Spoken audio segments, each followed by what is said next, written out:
I was just going to ask, are any of you familiar with Derrida independently of this text? I'll be able to give some further grounding as to what's going on in Derrida, especially for those who don't have any familiarity with it.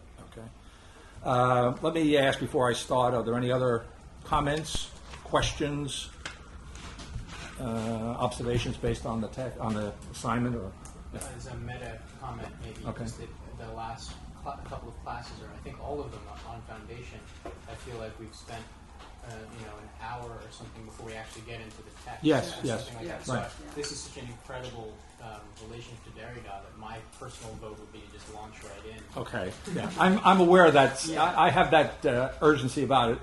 I come with that urgency today, particularly because we did spend a lot of time talking generally last time. So I'm with you on that.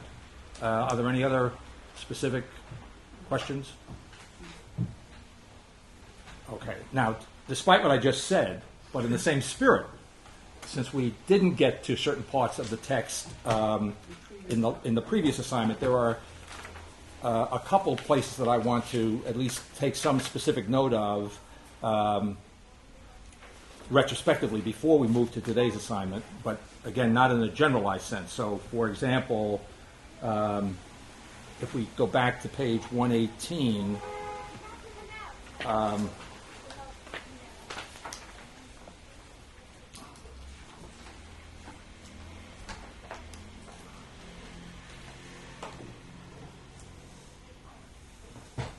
and dropping down, maybe 2/3 of the way down, page 118, where the sentence begins on the line, the point of absolute magnitude is a priori nothing but experience itself, the experience of absolutely nothing a priori but the existing fact. In today's assignment, I speak of a kind of absolute a posteriori of existence, and lest that appear to be a simple contradiction, it's really not, because eventually somewhere in the text what I'm going to say is that the a priori, if I haven't already said it, is the a posteriori, right? So that, which if I put it a little more concretely, is to say that our experience is essentially intelligible, all right? So if you think of the a priori as that of a kind of a pure intelligibility prior to experience, what's being said is that what hitherto would be understood to be something prior to experience is, as it were, the very fabric of experience. Might be a way of putting it. And so the species of perception is the absolute existence of an absolutely transcendent species. So if focus on again in the same direction, a species here in the rather technical sense, philosophical sense of the intelligible form. We're talking about what intelligibility is, and many different ways of slicing it. But one way is that intelligibility has to do with specificity, and you could say, I would say, and it comes up in today's assignment, that and you have it both in purse and implicitly. It's explicit in purse. That's the great thing about American thought. It's among other ththings, it's candor. Candor is a deep American virtue. You see that in Emerson on a totally different level. But metaphysically, if I can put it that way, or ontologically, it might be a better, more precise way of putting it, American thought is candid. And the candor in pragmatism is that the idea is general, right? Over against Hegel, where the generality of the idea is at best implicit, and explicitly it's understood that the idea is universal, right? So what is universally true is so without exception. What is generally true is it's a kind of a practical universal, you see? Think of Jefferson. Jefferson's argument for the existence of God is that 100 to 1, 99 to 1, I forget his exact number, with rare exceptions, all human beings believe in the divine. So that's good enough for Jefferson, right? In other words, by human nature in general, you see, understands that there is a divine being, and therefore for Jefferson it's as good as proven. Right? It doesn't have to be, you don't need universal agreement. Okay? So what I'm saying is, that, all right, but so the critique of the thinking now occurring is whether in Hegel's thinking, or in the more candid thinking of pragmatism, the idea remains in one mode or another a general something or other, whereas in the thinking now occurring, intelligibility is, as it were, absolutely specific, or the intelligible is absolutely specific, or the intelligible is absolutely particular. And that comes up in today's assignment because I think I speak of distinguish the thinking now occurring from a merely general knowledge, or understand sciences as, in the context of thinking now occurring, no longer a simply general knowledge, but a specific knowledge. How that could possibly be requires some parsing, or how one should understand that. And when we get to that part of the text, hopefully we'll do that. But it's running here on another level, so that the species of perception is the absolute existence of an absolutely transcendent species. The species is transcendent in this phenomenological sense, right? It is, as it were, there, absolutely, in our experience. Perception now, for the first time, is experience absolutely beyond. Now, this is what I wanted to get to, because I think this is the kind of outrageousness of the thinking now occurring, which makes it interesting. That the experience is absolutely beyond the limit of experience. And that notion of experience absolutely beyond the limit of experience, that bears some parsing. I mean, wait a minute, how can something be beyond absolutely? Well, forget. Well, really, how can anything be beyond its limit? And how can it be absolutely so? So what would be less than absolutely beyond its limit? I think ecstasy would be something less than absolutely beyond one's limit, right? One can have the sense of being ecstatic. I don't mean just emotionally, but one can have the logical sense of somehow or other being outside of oneself in some sense. But how about, as it were, being absolutely outside of oneself, absolutely beyond experience, absolutely beyond the limit of experience? What, right? Now that's not an accident. I mean, that's such a, what I want to call outrageous. Now I'm tempted. I wish we had. We need a dictionary. I wonder what we don't. I'm not going. I don't want to stop, but I'm going to look up outrageous. I'm so interested to understand what that means. Okay, because I think it's an outrageous idea in an important sense that experience is absolutely beyond the limit of experience, and there is a analog to that later on. Okay, I'm not going to find it now. And just by way of contrast, and it's also playing in Derrida too. Nancy, who couldn't be here today, had given me a week or two back a lecture on ethics by Wittgenstein, which he wrote early on. So, from his, it would be either in or before the early Wittgenstein. But what's interesting about it is that he's giving a lecture on ethics, and he's using that in a kind of generalized Kantian-like way. If we're talking about ethics or religion, you see how Kant's influence is kind of thoroughgoing here.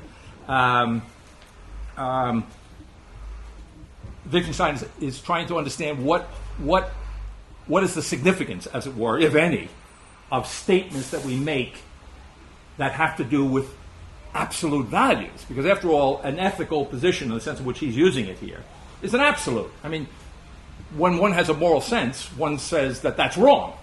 I mean, it's not. I mean, the problem we have in American society is that everybody's got this absolute sense of what's right and wrong, and they just can't agree on it. We've kind of agreed, as a political matter of principle in America, right, to allow for certain diversity and so forth and so on. But individuals and groups make effectively absolute claims when it comes to ethical or moral truth, right? So Wittgenstein is examining what's going on when we do that. How we do it. Human beings have this moral, ethical instinct, as it were, and they make these statements that are uncompromising about right and wrong. What are we to make of that, right? So Wittgenstein, I'm just trying to give you the context in which this little talk goes on. He says, for we see now we have been using the word miracle in a relative and absolute sense, and I will now try to describe the experience of wondering, and analogous to this ethical thing would be any statement, you see, about any. I mean, that's why this is outrageous, all right? This is an absolutely thoroughgoing statement about the totality of existence, you see, the totality of the universe, as it were, you see. And so, from Wittgenstein's point, what you're dealing here with is a kind of miraculous, something that defies explanation. You say that our being here, you might say, is a kind of miracle, right? And the kind of absoluteness, the relative unintelligibility of that, the uncompromising nature of wondering about the totality of our experience leads him to bring up the category of miracle here, right? So it's analogous to what he wants to say about ethics in general. Now I am tempted to say that the right expression in language for the miracle of the existence of the world, which is what the thinking now occurring is all about, you see, though it is not any proposition in language, all right? In other words, so let me slow that film down a little bit.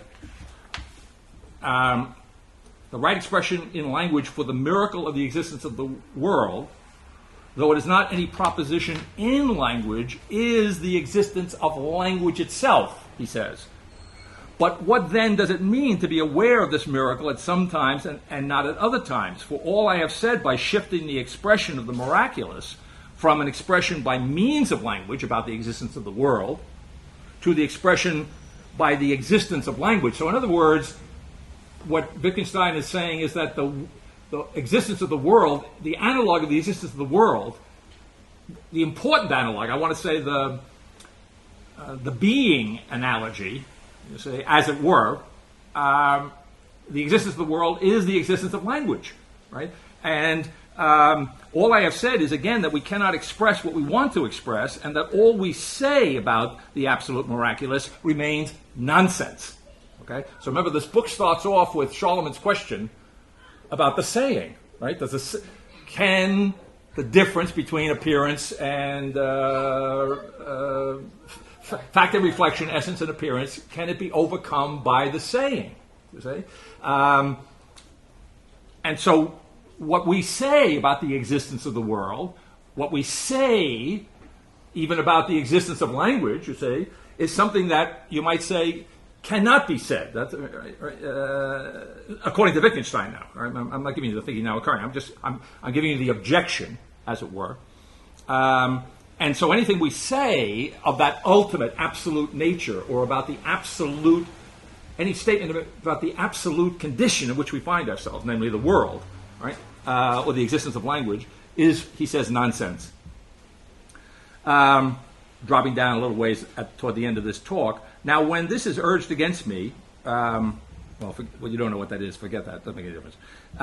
What he says is, I at once see clearly, as it were, in a flash of light, not only that no description that I can think of would do to describe what I mean by absolute value, but that I would reject every significant description that anybody could possibly suggest ab initio, from the get-go, on the ground of its significance. That is to say, I see now that these nonsensical expressions were not nonsensical because I had not yet found the correct expressions, said Wittgenstein, right? But that their nonsensicality was their very essence. Okay? For all I wanted to do with them was just, this is to close a little circle here, right? All I wanted to do with them was to just go beyond the world, to say, and that is to say, beyond. Now, see, but he's already equated the existence of the world, about which I want to make an absolute statement, with the existence of language. So to go beyond the existence of the world is what I'm attempting to do when I make these absolute statements or value judgments. Do you see? But that's nonsense, because I can't.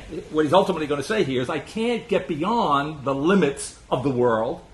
I can't get beyond the limit of language, but I'm attempting to do so. See, I'm attempting to say the unsayable. Okay? All right. So, for all I wanted to do was just go beyond the world, and that is to say, beyond significant language. My whole tendency, and I believe the tendency of all men who ever tried to write or talk ethics or religion, was to run against the boundaries of language. Right? This running against the walls of... Watch, this is great. I love this. So talk about giving up the ghost prematurely, right? This running against the walls of our cage... I hope you can get the sense. There's a sensibility here which is not totally foreign to Derrida. Okay, Derrida is much more sophisticated, coming at it from a slightly different angle, much more nuanced and abysmal rerun of the fact that we're in a cage that we can't get out of. The problem with Derrida's cage, which is a little more annoying and frustrating and tantalizing, if I think of the myth of Sisyphus and the myth of Tantalus, right? What's more tantalizing and Wittgenstein's kind of straightforward guy, actually, kind of down to earth, and so he's not tantalized by this. He's just noting it. Right? He's finally figured out why he's frustrated when he attempts to talk about the existence of the world, and so he kind of accepts that, right? But he doesn't dig the hole any deeper. Is what I'm saying. Right? Whereas in Derrida, you say, my problem is in Derrida that the limits of my cage, I pull them aside, and then what? There's another limit behind, right?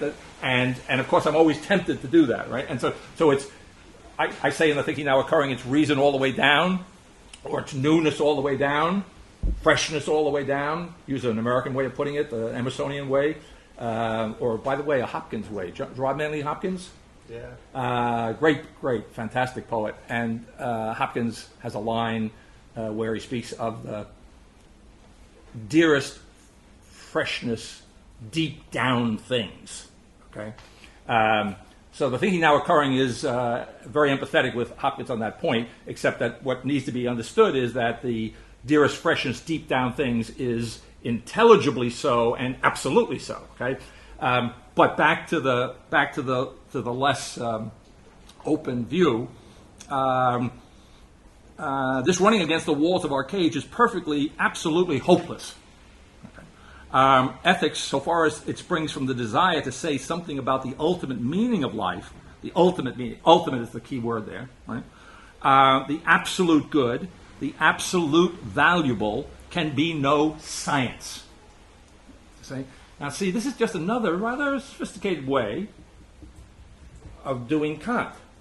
Do you see that? In other words, it can be no science. It cannot be a matter of knowledge. Right? Can it be?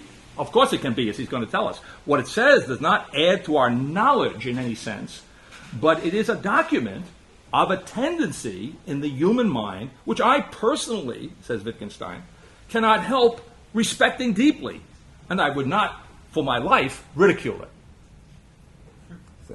Okay, so it's an ineradicable human quality, right? To want to say what cannot be said, right? But we need to understand, says Wittgenstein, that it cannot be science. It cannot. No such statement can be a matter of knowledge. Okay. Now, so I'm just pointing out to you in this previous chapter that the thinking now occurring is explicitly denying this limitation, right? And the way in which it denies the limitation is to be, as it were, in the language of Wittgenstein, to say that we are outside of the walls of our cage. And so as the text goes on, it already happens in today's assignment. It speaks of the thinking now occurring. The concept in today's assignment will be the notion of the absolute outside, right? Or later on in the text, it gets developed, especially I think probably when we get to the critique of maybe later in this chapter, but certainly by the time we get to the critique of Altizer, a kind of absolute exteriority. Okay. Now again, it's like everything else.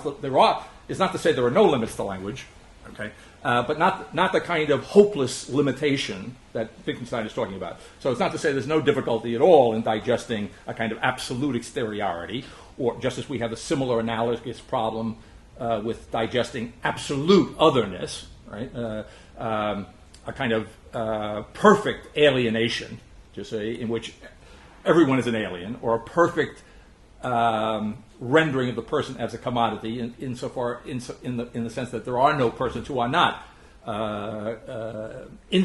instances of commodious being, You see? Okay. All right, so back on page 118, perception now for the first time is experience absolutely beyond the limit of experience. The object, qua existing species, is the absolutely immediate existence of thought itself. That's the way in which on this page and in this chapter I speak of what I have earlier spoken of in trying to explicate earlier parts of the text and the thinking of the identity of consciousness being transcendence itself, right? I might say in this context, the identity of consciousness is the species of perception, right? Okay. And along those lines, yeah, 121 would be another place.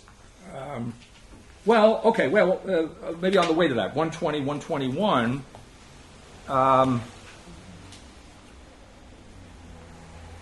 right at the top of the page, logic coincides now the transcendence of logic. The lead up to that is right at the bottom of the previous page. It is the minimum itself. So if you're looking to get one way of describing what is being referred to as the minimum itself, it's logic coinciding now the transcendence of logic, right? That is, which is a more specific way, analogous to the earlier phraseology, as it were, logic being beyond the limits of logic, you might say. Or the minimum is logic transcending logic. Okay. Transcending, you might say, to what? Right. Well, if you use transcending in the sense of transcending to, then it's transcending to existence. Or if logic is transcending logic in the form of the minimum, then logic is the identity of existence and logic, right? Where the distinction between the existence and the word, or in Wittgenstein's language, the distinction between language and existence, you see, is essentially transcended for the first time in the form of the thinking now occurring. Okay. And the other place to make this point,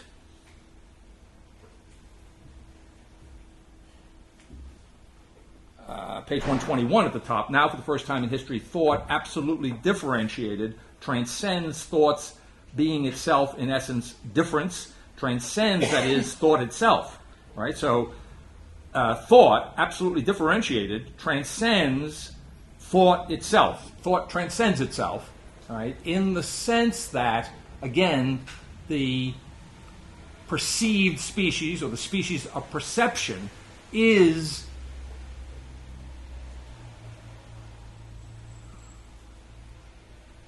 absolutely the identity of thought. There, absolutely means absolutely, that is without qualification, but also there's another sense of absolute that's running in the text, and I noticed it in a couple places in today's reading especially. Absolute in the sense, which I'll have a specific example of when we get to it, but absolute also in the sense of, if I put it in terms of self-consciousness, now I shouldn't do this, but I'm going to do it and I'm going to take it back. Absolutely in the sense of, as it were, in self-conscious terms, on its own hook. That is, the species of perception is absolutely, or I might substitute for that, the species of perception is itself the identity of thought. You follow what I'm getting at? All right. So it's not a projection. It's not projected to be so by thought. Because another way of putting it is that, and therefore you could put a negative qualification on what it would mean for experience to be beyond the limit of experience. Well, negatively, one thing we can say about it right off the bat is that if it is beyond If experience is beyond the limit of experience, it is not so by means of a projection. Right? You say? So again, the flatness, the kind of perfect superficiality of existence itself precludes a notion, the notion of project, because the project, in one sense or another, always implies that depth, or more generally, that distance, right, which is behind thought, right, or belongs to thinking in the past. Okay. And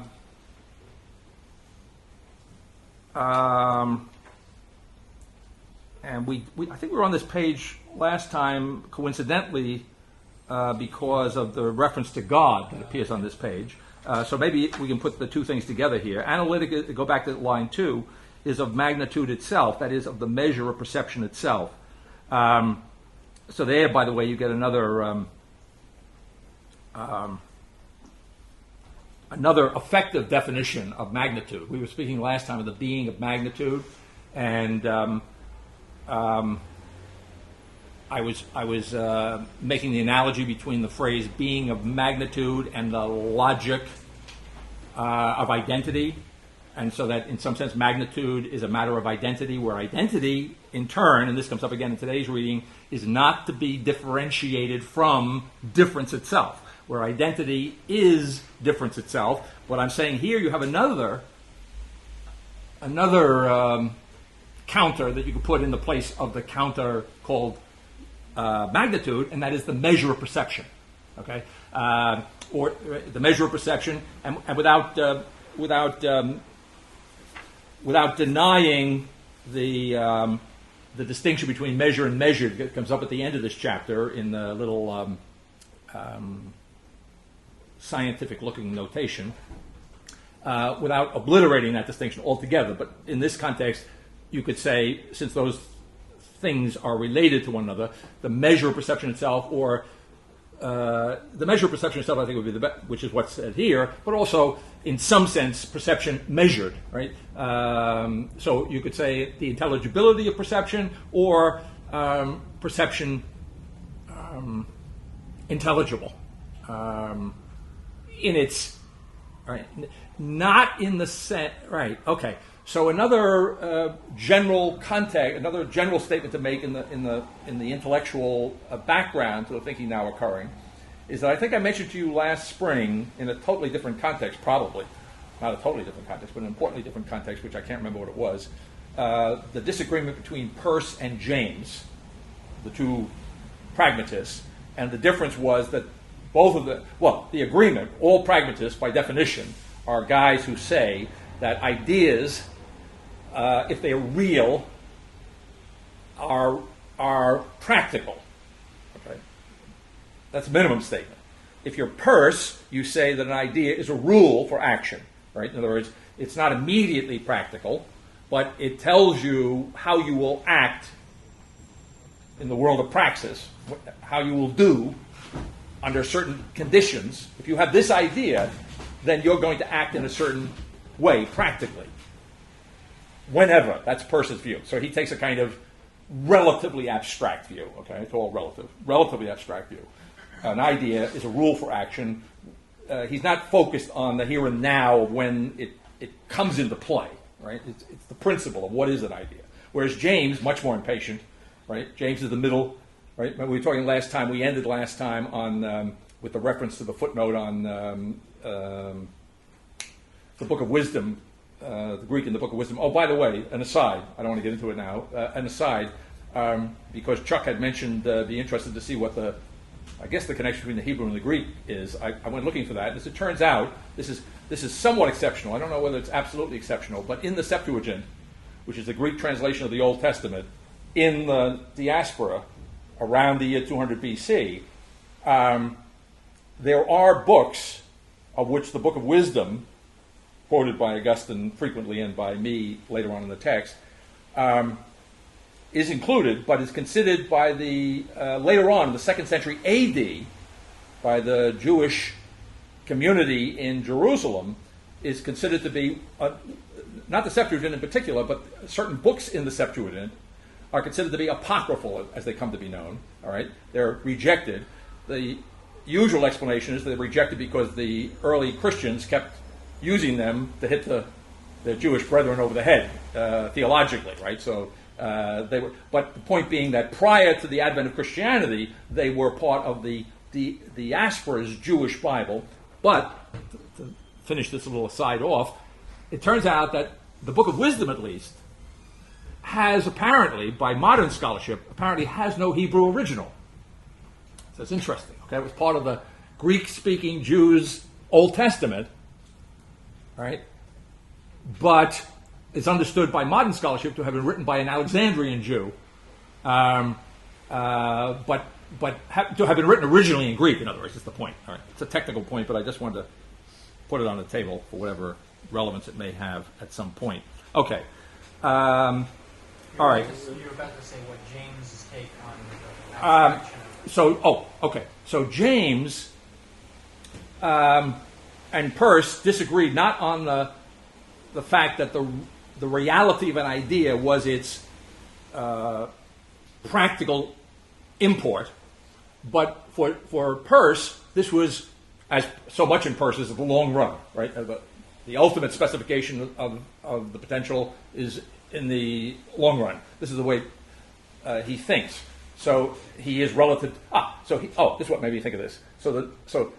So in the footnote with the Greek, right?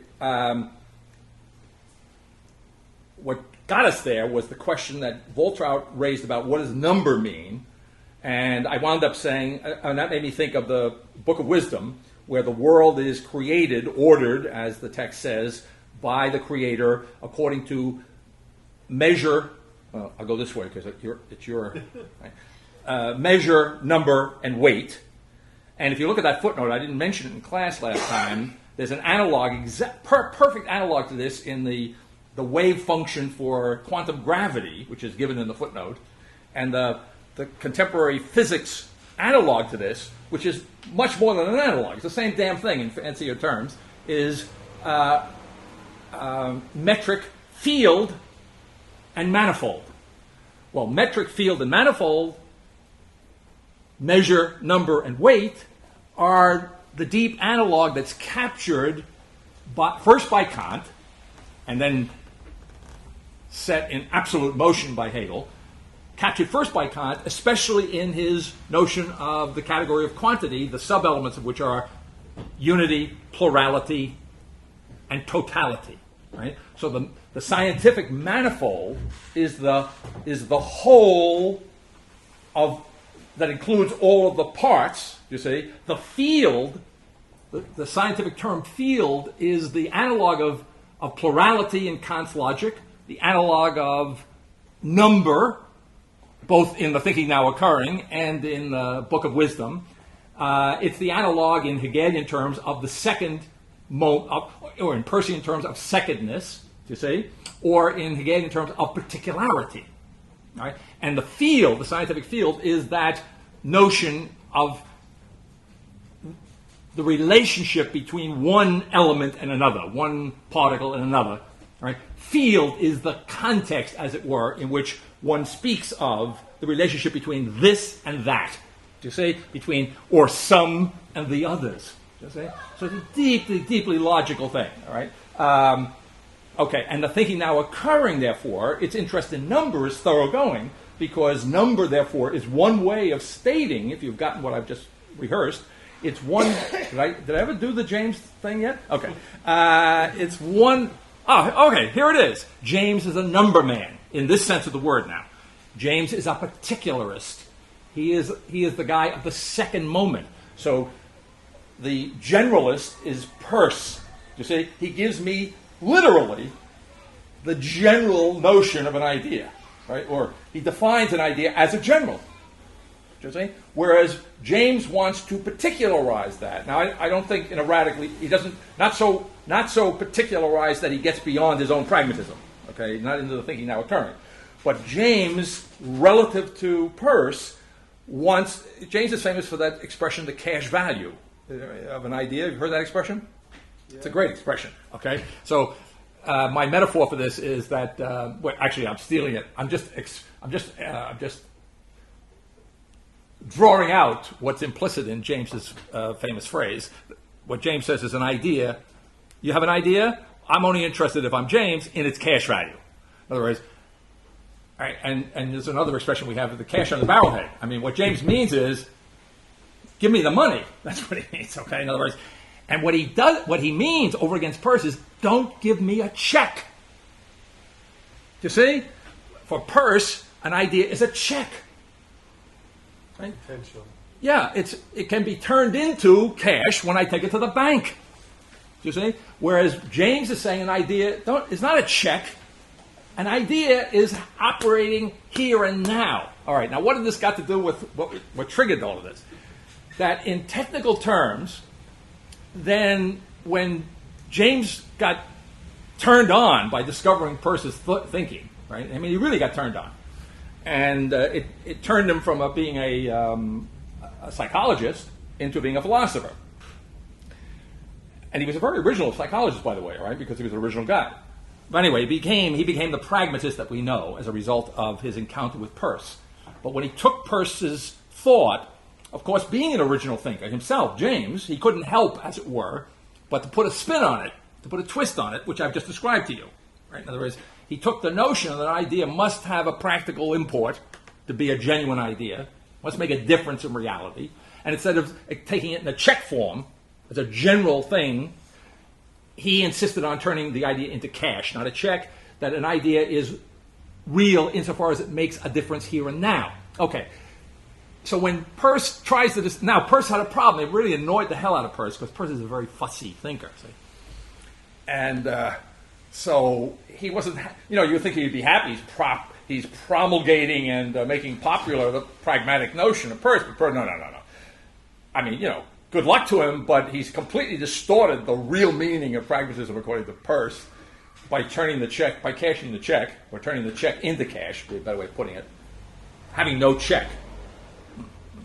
But the technical way in which he distinguishes himself from James, or James from him, is he says that when James talks about an idea, he's talking about a percept, root of perception.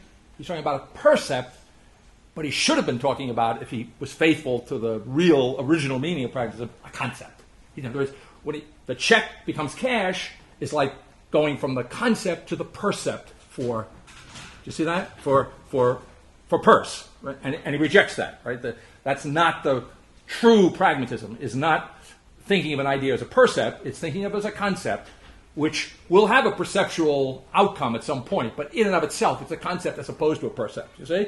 And in effect, he's accusing James of taking an idea to be a percept, not a concept, right? And by the way, James probably would not be inclined to deny that, because James is the guy who says somewhere in the second half of the book, in bold letters, a very American thing to do, in caps, all caps, he said, we should stop really talking about ideas, says James. We should talk, when we talk about ideas, we really should be talking about capital Things, right? Ideas are things. It sounds like James is supposed to be thinking now occurring. Well, here, okay. Okay. Yes, in one way, but on the other hand, to the extent to which, you see, the percept is still being distinguished from the concept.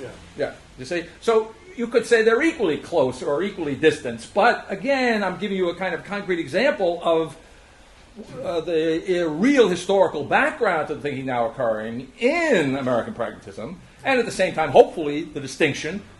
All right, and then further, to give you some sense that this madness, this outrageous claim, you see, that the identity of consciousness is the perceived object, and that identity is the intelligible itself, outrageous as it is, it's not totally and absolutely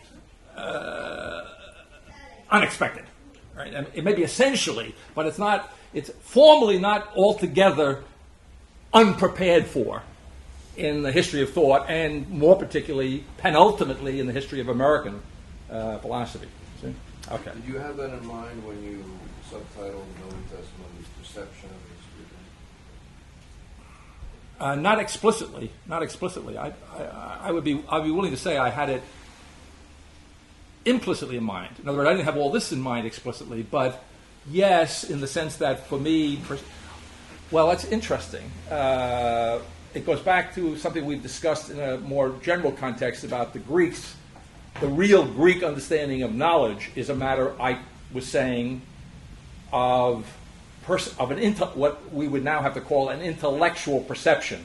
I mean, traditionally would now have to call it that, right? It was a kind of intellectual, but in this sense of the word, not a perceptual perception, but a intellectual. So yes, I had it in mind, but it was all very implicit. But that's true that yes, I implicitly understood, without making a point of it off the bat, that the perception of the history of being is identically a conception, or is conception of the history of being.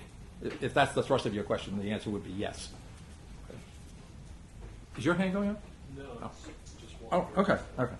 All right. I did want to just pay some acknowledgement of the presence of God on this page. Absolutely, the being itself of magnitude. The coincidence of logic with existing magnitude is absolute now for the first time in history. For the first time, actual magnitude is logic itself, which is just another way of saying what I've said and won't repeat at the moment. Logic now coincides with ontology itself, and this is a kind of reference which you might by now pick up. It's a kind of negative reference back to Hegel. Right? So for Hegel, logic coincides with metaphysics. You see, for Hegel, logic coincides with things held in thought, as he says. You see, but there again, he's got this difference. You see, he's got the difference between percept and concept. Hegel does. I mean, it wasn't invented by Peirce and James. You see, and it's there. I mean, it's fundamental to Kant's thought, right? So we have to be very careful here, you know. But logically, Kant has the notion of the manifold too, right? He speaks of the manifold all the time, which I've just analogized to totality in his logical table of quantity. But you have to be careful there, because the manifold, in the typical Kantian use of the term manifold, is a kind of preconceptual, perceptual matter that is then understood to be informed by, so we're back to Plato, informed by concepts in Kant. So it's a little bit complicated, but all right. So what's being said here is that the manifold, you see, if you take the manifold to be analogously to totality, you see, the manifold is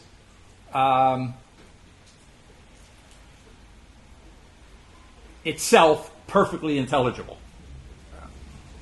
Okay. So logic now coincides with ontology itself, not with metaphysics, that is, as Hegel would have had it, where metaphysics is defined by him, again, on the premise of this distinction between perception and conception, not with ontotheologic, but with the essence thereof. Indeed, this very writing, spoken aloud or not, the existing absolute saying itself, this absolute plain text, is the absolute elimination of atheism, God without the ontological difference other than himself. That is, to parse that, the elimination of atheism. God without the ontological difference other than himself. Translate, God is the ontological difference. The divine is, right, or the ontological difference is the divine. We ended, I think we ended, I don't know whether we ended, but it was part of one of the questions that came up in the last class, was where is God? We're probably on the same page. And I said something like, at first I said, well, he is hey makam, in the Hebrew, he is the place. You said he's where? I said, where's the where? He is the where. And then the other thing I said, which I think is a little better, I mean, I use it later on in the text, but the Hebrew, that is. But to be a little more explicit, is God is the simplicity itself, right? So maybe you could rerun this, right? If God is the ontological difference, or the ontological difference is God, you could substitute the ontological difference is simplicity itself. Simplicity itself is the ontological difference, right? Which again comes up in today's reading, so we'll come back on that. All right, and the last point that in that chapter on this issue is on page 122, in the second line. Perception itself breaking through the absolute itself to the new species of being itself, to the universe itself new, to the second itself absolute, to the form of time transcendent change itself. So if I just pick out of there one way of boiling that down, so to speak, perception itself breaking through, or another way, redo it, the thinking now occurring is, as it were, the breakthrough constituted by, or constituted as, or the breakthrough, the form of which is, okay, perception itself, the universe itself new, right? Or the breakthrough to the universe itself new. The key word in that case would be the not simply the breakthrough to the universe, as if the universe was something out of reach or beyond reach initially, right? The key word really is the newness here, right? In other words, it's the newness of the universe, which is the idea.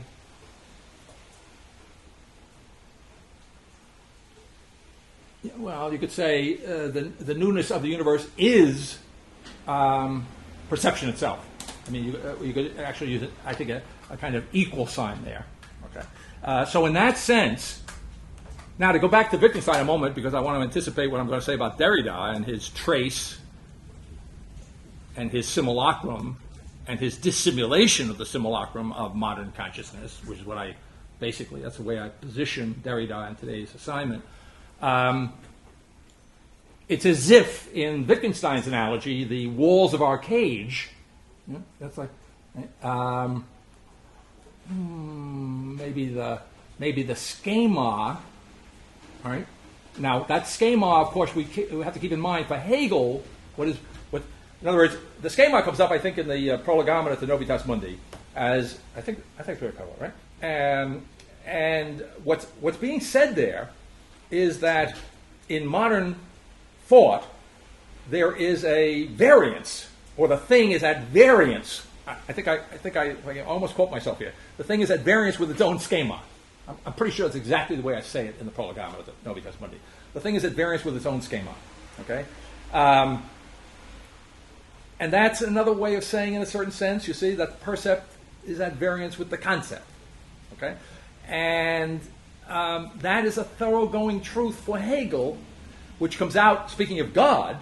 See, God is very handy, among other reasons, because you cut to the chase when you talk about God. So, I mean, even that's why Nietzsche is an atheist, right? I mean, he cuts to the chase. Okay. And so, if I say that the thing is at variance with his own schema in modern thought, and I'm saying that Hegel agrees with that, and that's analogous to the variance between the percept and the concept, right, which is acknowledged in different ways from opposite directions, so to speak, in Peirce and James, and that little debate, okay?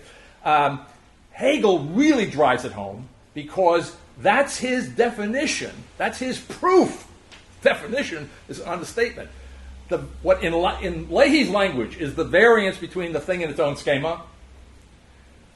In Hegel, that's not exactly Hegel's way of putting it, but Hegel's way of putting it would be the variance between the thing and its notion. Okay? And for Hegel, the variance between the thing and its notion is the proof of its nothingness.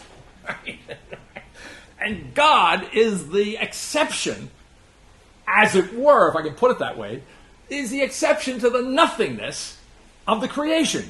That is, God is that being, I'll say now, speaking a little loosely, but maybe not so loosely, God is that thing which is not at variance with its notion. Do you see? God is that being that is its own notion. Right? And that's what it means to be divine for Hegel. Do you see? Okay. now. So now if everything is not invariant. That's right. In some sense. Schema, That's right. In some sense, this is where you have to slow it down a little bit, but yes, you're on the right track. In some sense now, everything is in some sense divine. And the thing that mediates there, the thing that, as it were, keeps the thinking now occurring. I mean, one of the things that Hegel was very uptight about was and he was often accused of being a pantheist. And so the thinking now occurring agrees with Hegel, that we're not neither. In fact, that it really, in a certain sense, agrees with Hegel, at least in his own context, that he's not really doing pantheism. And the thinking now occurring doesn't want to have a pantheistic notion either. Okay, and so what is the negative mediator here, the negative bridge? What is the link? What is the nature of the link that allows for this kind of identity of the thing and its notion in Hegelian terms? Identity of the thing and its schema, right? With therefore the transformation of the schema into the thing. What allows for that is the incarnation. Okay, in other words, that's why you might say that's where and why and how the insistence on the chain, the historicity of reality and of the thinking, a reality and of the thinking which it essentially is, and of the thinking which essentially is it, namely reality. That's why the historicity is critical. All right, that this is not an eternal, as it were, a priori identification of the creation with the divine. Right? But so it's still not okay. clear to me then why it is not a pantheism. I understand that. Well, technically, even better. I think it's better than Hegel. Why it's not a pantheism. In other words, there's less danger of this being pantheism because of the. Well, now I don't know. I'm going to screw this up in the sense of I don't want to confuse things a little bit. Well, first of all, transcendental. Yeah, it is. It's way too late. it's way too late.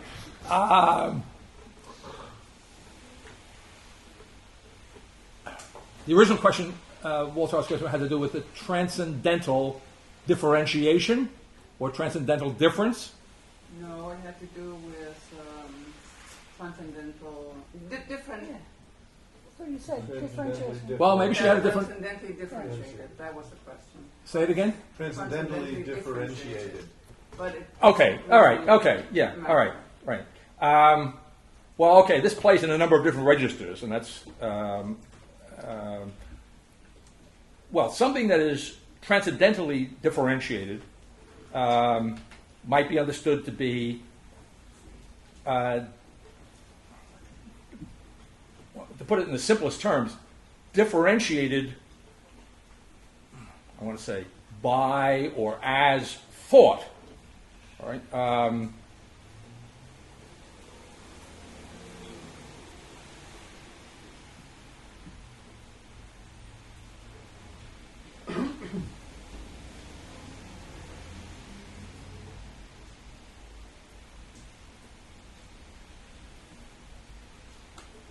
The reason I thought of this, however, was probably not to directly answer that question, although I think it's profoundly relevant, is that on the question of I was about to say something like the transcendental differentiation, which I guess is the form of the term as Walton's question raised it. What's going on, the thinking now occurring might be understood to be the transcendental differentiation of existence itself. All right? And if we go back to the notion we were discussing last time, that when we talk about intelligibility, we're talking about specificity or formality or particularity, or in Hegelian terms, I don't like the term, but just to give you the analog in Hegel, the determined world, determinateness, you see, as opposed to indeterminacy, right? So if something is indeterminate, I can't get my mind around it. I can't grasp it, okay? So one of the ways in which Hegel would use the term for the particular moment would be he would use the term a determination of the otherwise indeterminate. Okay. The thinking now occurring would like to substitute for the notion. It appreciates what Hegel's driving at. The root of the determinate is terminus. Right.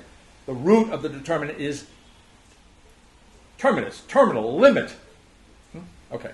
So intelligibility, finality, formality, something which has limits, right? So that it's not so much the existence is in the thinking now occurring. Strictly speaking, it's not absolutely determined, but this is kind of a neologism, I guess. Right? It's absolutely terminate, right? Which is a way of saying it's absolute, right? In the sense, I want to get rid of the D because the de in de determined because I want to get rid of the notion of source, of derivation. You see, which comes up again in the Derrida chapter. The whole question of origin, right? There are a few bad words in the thinking now occurring. The classic one, of course, is self. But another word that's highly suspect and should use only in a technical mathematical sense, and even then I think it has to be gotten rid of eventually, is origin. Okay, so the notion of origin or the notion of source, and analogously the notion of resource, right? These are all minimally, if not worse than that, suspect here, because it again implicitly in its own way introduces a kind of distancing notion, you see, where again in the notion of the kind of perfect flatness of existence itself, the perfect immediacy of the mediated essence, by which I mean to say the perfect immediacy of the intelligibility of essence, the perfect immediacy of it, okay, then determinate is not quite technically precise enough. So termination, limitation, finality. Now, what was the question? Pantheism. Okay. So the absolute. All right. So thought.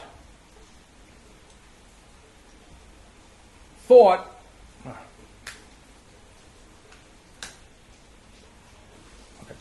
The thinking now occurring may be understood. Try and kill a couple of birds with one stone here, as the essence of thought transcendentally differentiated,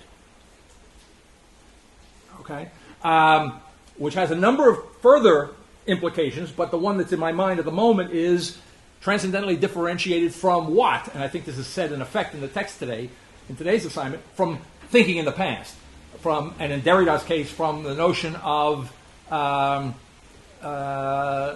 object of thought being inseparably related to some form of self-deferral. Okay? So just as in general, the thinking now occurring is beyond the self-other logic of modern self-consciousness, all right? It's going to be a fortiori beyond the notion of self-deferral, which is intrinsic to the way in which Derrida dissimulates the simulacrum that's found in modern thought. He attacks the schema, right? He attacks Hegel head on, and it's a violent attack, all right? But the violence of that attack on the simulacrum of Hegel, or on the schema, or on what he calls the logic of identity in today's assignment, is a dissimulation. Do you see? It's one of the ways in which modernity is attempting to hang in there. Right, that's it. Right? And another beautiful way in which it hangs in there, attempts to, is in Altizer. Right? So I would say the difference between Altizer and this comes to mind, but I think it's quite appropriate. The mode in which Derrida, on behalf of modernity, attempts to hang in there, despite the fact there's an essentially new form of thinking for the first time in history. The mode in which he attempts to do that is in the form of what I call the dissimulation of the simulacrum, and it is a desperate The mode is desperate. It's despair. Now, when I mean despair, I don't know that he's emotionally upset in that sense, right? But he is in despair programmatically, technically, intrinsically, in despair of ever arriving, and absolutely so, by the way, of ever arriving at a flesh and bones, as he says in one of the footnotes there, at a flesh and bones which is not a writing. He's in absolute despair, technically, of ever arriving at, of being able to ever arrive at an original. Okay. Since I made the illusion, I'll just round that illusion off. And so when I look at Altizer, as we will in detail when we get to that chapter, in Altizer we have an analogous attempt on the part of modern self-consciousness to hang in there in the face of what's essentially new. But the difference would be it's in its own way as if not more abysmal, as I'm going to try and show you when we get to that chapter. But this must be said: the mode of the death of God theology is not desperate; it's hopeful. It's right. It's hard to capture, but it's positive. And I would suggest the difference between Derrida and Altizer there, that they're both presenting abysmal forms of absolute self-consciousness. In Derrida, a desperate form. In Altizer, a hopeful form. And this is not a personal in this pedestrian sense. It's not a personal idiosyncrasy of either one of them. And to speak to Altizer in particular, it's not a personal idiosyncrasy of Altizer that he's a hopeful guy. No. He's an American. And you can't have the American form of the abyss without possibility. You've got... Right, whereas Wittgenstein is given up, and Derrida in his own much more desperate way has given up. Right? Kierkegaard would appreciate that despair is despair, whether it's obvious or not. Okay. So I don't know whether I fully answered the question, but where I'm going is, where I'm trying to get to, all right, is that if you take seriously the absolute differentiation of existence itself, in a thinking, the essence of which is transcendently differentiated from all previous forms of thinking, then an absolutely differentiated existence itself, okay,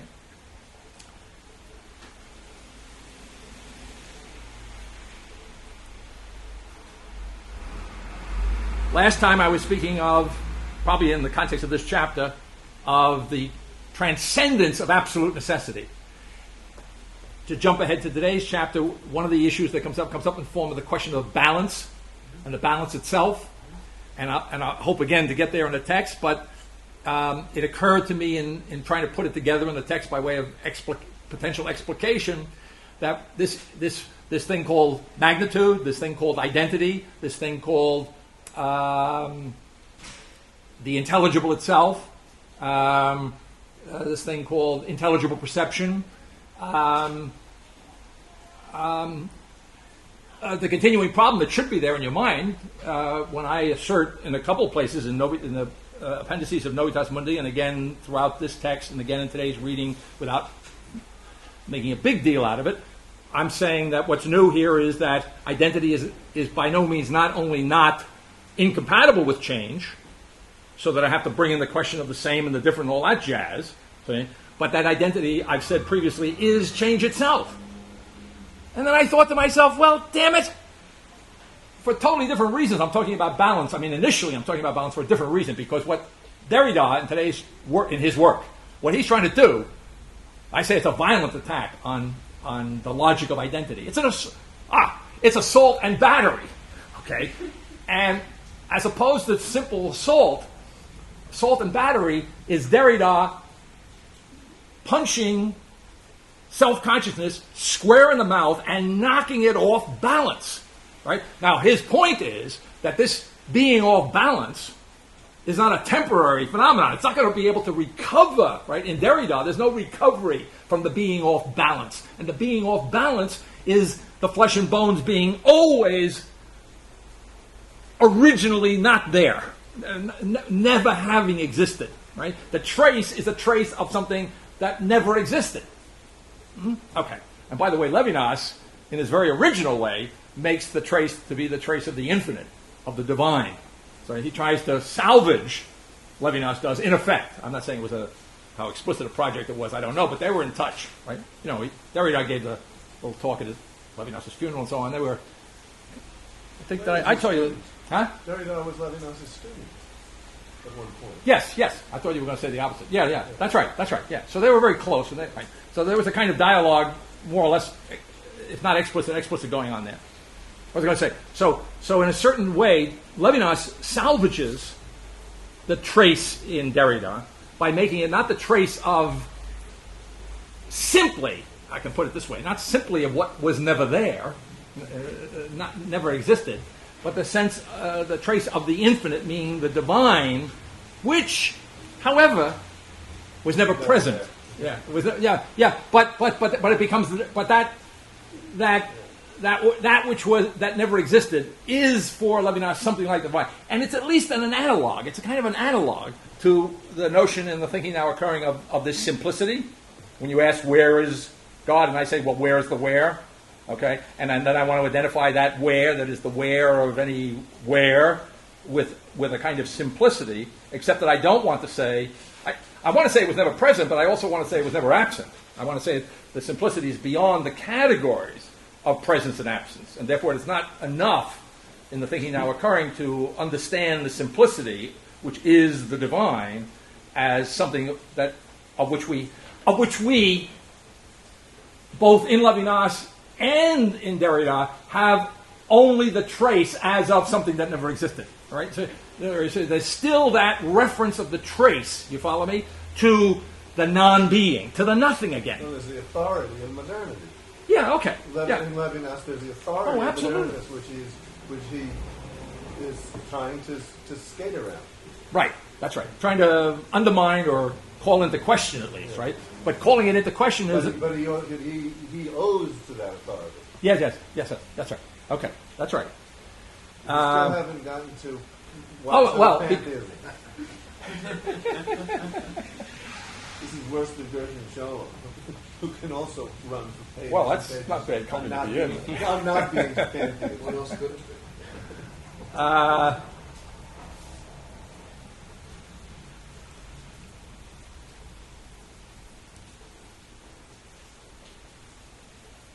Just do it with your fingers. That's not like. Well, I could do it, but I do.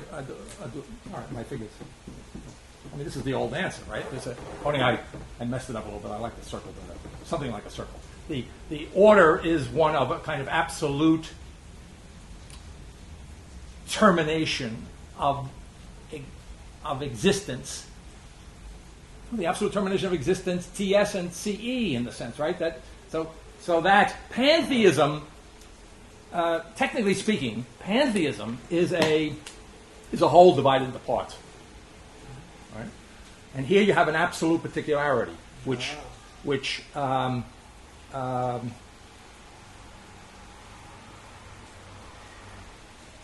short circuits the question of pantheism. Okay. Right? Now, more concretely, it's a little more complicated than that because again, when push comes to shove, or when you push me in the corner on that, I've got to go back to the notion of the incarnation, and therefore I've got to go back to the notion of historicity, and I've got to go back to the notion that whatever the divine quality of the humanity assumed by the Word in the incarnation is, again, it's not some eternally pre-existent, unhistorical thing. You see what I mean? And it's not something which in any, this is kind of paradoxical, right? But this happens in today's reading too. In the normal sense of the word, it's not something which in any simple sense, in the normal sense of the word, confuses humanity and divinity. Right? On the other hand, in a complicated way, the simpleness comes into play. Right? So the complexity and simplicity notion in today's assignment would be relevant there as a mode of trying to parse that that difference. I don't understand that, but I don't expect to. Okay, all right. Okay. Now, I think the other thing I need to do textually is I need to at least acknowledge these last few pages in this chapter, which we didn't obviously get to. And I'm a little loath to try and fully explicate it because... In the numbers? Yeah, the symbol, I don't know the number. I don't know if there are any numbers per se there, are there? But, No. okay, but a kind of logical distribution of these physics symbols. And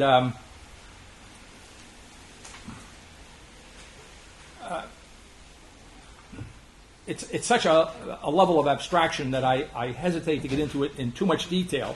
But what I want to abstract for our purposes, let's put it that way, are two notions that are being expressed in this particular form, but which notions are fundamental to the thinking, whether the notions were expressed in this particular form or not, right? And one which we keep talking about, there on page 134, above the third little symbolic ratio there, m squared over tc, right above that, the verbal expression, the quantum absolute is now the being itself of magnitude in the form m squared over tc, such that the absolute quantum thought is intricately, absolutely elemental. So let me just pause there.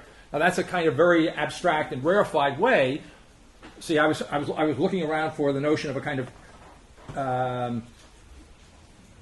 equivalent of particular as terminating, right? Okay, but. And I've already used this kind of expression earlier on, the notion of an absolutely elemental existence. Do you see? And that absolutely elemental in the sense that I want to say there's no need to collect the elements. In other words, it's not to say that there's no relevance here, as in fact there is a relevance because the title of the chapter suggests it, the angelic word totality itself. It's not that there's no relevance of the let me use the Kantian language because it's very simple and direct. It's not that there's no relevance of unity and totality. If I say that what we're dealing with in the thinking now occurring is an absolutely differentiated existence, I might say absolutely particular existence, absolutely elemental existence. But if it's absolutely so, it's not so at the expense of either, in Kantian terms, unity or totality, right? So those unity and totality are there concretely. Do you see that the particular is identically the one that is the totality. Okay. And by the way, I thought to say to you, just for those of you for whom it might be useful. And it's certainly relevant. Speaking of Nietzsche, whom we're kind of technically past at the moment, but nevertheless, one way of grasping Nietzsche, a very important way to me of grasping him, and this is why I get very upset intellectually, and I have Altizer, there's a volume coming out on Altizer, a critical edition, going to be published by SUNY Press, probably in the spring of 2004. I forget the exact title, but it's a volume. I mean, you won't be able to miss it. But it's a volume of critical essays on his work. It's not a celebratory volume. It's substantive critique, presumably. And I contributed something to it. And my contribution is to, just to insist that Altizer is, I don't know what the right word would be, wrong. It's very misleading. It's not quite fair to Nietzsche to co-opt him as a kind of somebody anticipating the death of God theology, even though, of course, Nietzsche is talking death of God. I want to insist in a very important sense, and I'm going to show you the technical basis for this. I want to say that there's nothing theological in Altizer's sense of the word about what Nietzsche's doing. Now, of course, I agree, and I think I've made the point myself, that you cannot even conceive of atheism in the modern sense without reference to the incarnation, to Christianity, to theology. I mean, in other words, there's no Nietzsche who isn't, the atheist in the Christian world, right? I mean, you just couldn't conceive of him anywhere else as Nietzsche. Okay, but that's not the point. The point is, technically, that Kant is so useful. He's so useful because he's so straightforward. So,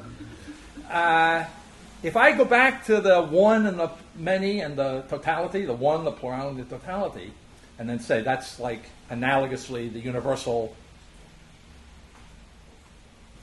the particular, and the individual in Hegelian terms, where they're brought together, then what you have critique of Nietzsche is that Nietzsche didn't get altogether beyond the metaphysics that he was opposing.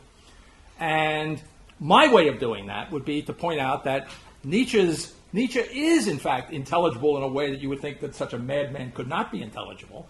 And what he's intelligible is that when he takes that little pyramid, that pyramid that goes from the one to the many to the totality, what he does is and it reminds me of the Americans. The Americans are very Nietzschean. In other words, we never arrive. Remember, in pragmatism, we never actually are done. We never. Right. Now there is a difference, but remember that always. Is it the Americans remind me of Derrida and Nietzsche, or is it Nietzsche and Derrida remind me of the Americans? They must have taken. They must have been infected by American consciousness. That's the only thing I can think of, because they give absolutely self-conscious versions of what in America doesn't quite have the same valence, right? In other words, in America we never arrive, but in America we're not in despair. Hey, we're on the way, and the fact that we never arrive, it gives us something to do. It keeps us busy. It's kind of encouraging. We're getting close. All right, we're not going to arrive, but it's getting better. Okay. Whereas you take that same never arrive in Derrida, you never arrive, and that's it. I mean, that's the bad news that I have to bring to you, right? Okay. Now, what was the point? The point is that my image. You will. Love it. Hey, I'm doing the same thing. Okay. Well, he's heard the lecture before. Okay. You look closely at the dollar bill. That's the Great Seal of the United States, and that eye which pleased both the Pythagorean irreligionists and the pious religionists from New England. They both said, one said that's the triangle. That's what what's his name? Who's that guy? The Reason guy. The revolutionary went to England. You know who I'm talking. Burke? No, not Burke. Thomas Paine. Thomas Paine. So for him, the triangle is a triangle. It has to do with the rationality of the world. It's a kind of a deist type symbol for Paine, you see, and so it would have been for Jefferson too. But it worked. It was a great symbol. See? I mean, actually, you could say it's providential, depending on how you're looking at it. Right? It worked for the Puritans, from New England, or to the pious guys. They say, "Oh, yeah, that's the Trinity. That's good." Right? But anyway, what it isn't is the top of the pyramid. And if you could imagine it could be the top of the pyramid, you have to see it's disconnected. You see, it's elevated. The pyramid itself in the Great Seal isn't finished. It's not an accident that it isn't finished. You see, it's not an imperfection that it's not finished. It's not unreal in American thought that there's an irreducible vagueness, incompleteness, indefiniteness. You see, to reality, that's the way it is. Now, what made me think of that? Nietzsche. And when you read James, these guys. Well, I told you already. I mean, you know, right? That Nietzsche, when he was a kid, when he was a teenager, right? He read Emerson. He just didn't have Emerson's American optimism, right? But he read. Okay. So, but what is the connection between Nietzsche and American thought? Well, it's this. In Nietzsche, there's no top on the pyramid either. But in Nietzsche, we're not going anywhere. In other words, what's missing in Nietzsche, in Kantian terms, is the one. You see, unity for Nietzsche, unity, the very notion of the one, is at best an irreducible aspiration. It reminds me a little bit of Wittgenstein, right? I mean, I mean, I wouldn't for a moment ridicule it. Not for my life would I ridicule this need that men have, human beings have, to say what they cannot say. But it cannot be said. It's unsayable, all right? But if the unity were there, then it would be sayable. Okay. So Nietzsche, in his own way. So when I talk about he has a nice phrase. Whoa. I'm not sure that that's it at all. Which? That were the unity there, it would be sayable. Well, we need a context. You're not sure? In Wittgenstein. Oh, yeah. No, I didn't mean. I'm sorry. I had already gone beyond. I was generalizing. Okay, sorry. Yeah, I was generalizing. Okay, maybe okay, that's a fair comment. I may have associated, but I didn't have it particularly in mind. Okay, I wasn't attributing it. I wasn't attributing such a thought to him. Okay. Minimally, I wasn't doing that. I may have had that thought. Yeah. Okay, but you're right. You have that thought. Yeah. Okay. So if you take so Nietzsche's phrase for this, he doesn't do this, right? He doesn't parse this out like I'm doing, right? But his phrase for this, that he is a piece of fatality. To say, which is to say, he is a part of a totality, and he is a part. So he's got the part, and he's got the totality, right? And that's it. And then there's that dualism, which I pointed out to you. And the dualism, the ascending and descending lines, which not only morally, but as it were ontologically, I mean, it's not quite the right word, but he wills the eternal repetition of. You know what I'm saying? Okay. So what do we and in American thought, that same missing unity, however, is not simply missing, it's postponed indefinitely, right? It's there, as it were, leading us on. It's like the carrot in front of the horse, but in this case, it doesn't have a frustrating, right? In other words, as long as the horse is chasing the carrot, the horse will get the field plowed, or he'll get the cabbage to market. But there really is a change in Derrida's mood at some point, 1980 or wherever. Oh, well. Where it becomes more like a carrot that that is positive. Right. Okay, he mellowed. He did mellow. Yeah, no, I agree. But this is his original thinking. Yeah, definitely. Okay. Now, I want to do something about this thing here. By the way, remember Lord James's definition of capitalism? Remind me. Case of jam tomorrow. Okay. Yeah, all right. Yeah, that's interesting. Okay, so the absolutely elemental. So, let's see. All right, so then the two things I'd like to abstract from these pages, on page 136 and 137, is the notion of this thing called, at the bottom of 136, around that symbolic notation, the actuality of the absolute law of identity. Now, the absolute law of identity will turn out to be, and I had no way of knowing it at this time when I penned this, or typed it, will turn out to be the title of the chapter, of what will be the logical chapter, okay? But I'm way in advance of that at this point. But I have the concept here, which I'm trying to articulate in one way or another, of an absolute law of identity. And there already you have something, it's another way of trying to get at, or at least point to, or express, or state, the notion, in fact, yeah, absolute law of identity. You could say, I say identity, magnitude, the measure of perception, the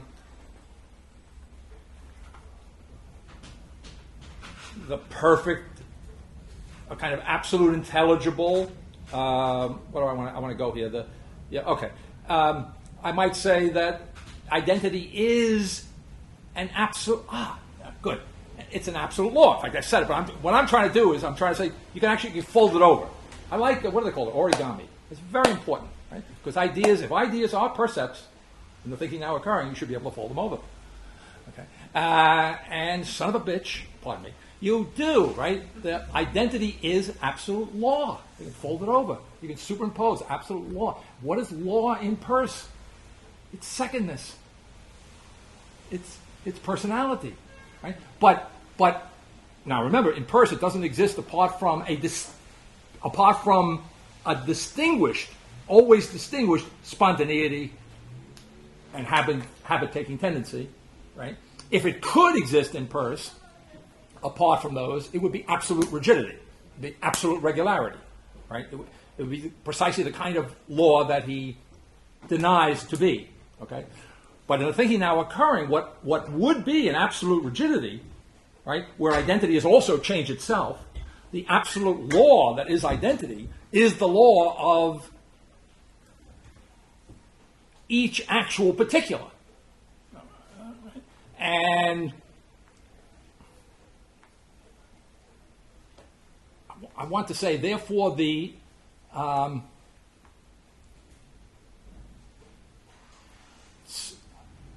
what otherwise would be from a Persian perspective or in a Persian perspective.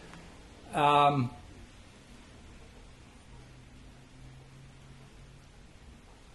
want to say something like simply invariant.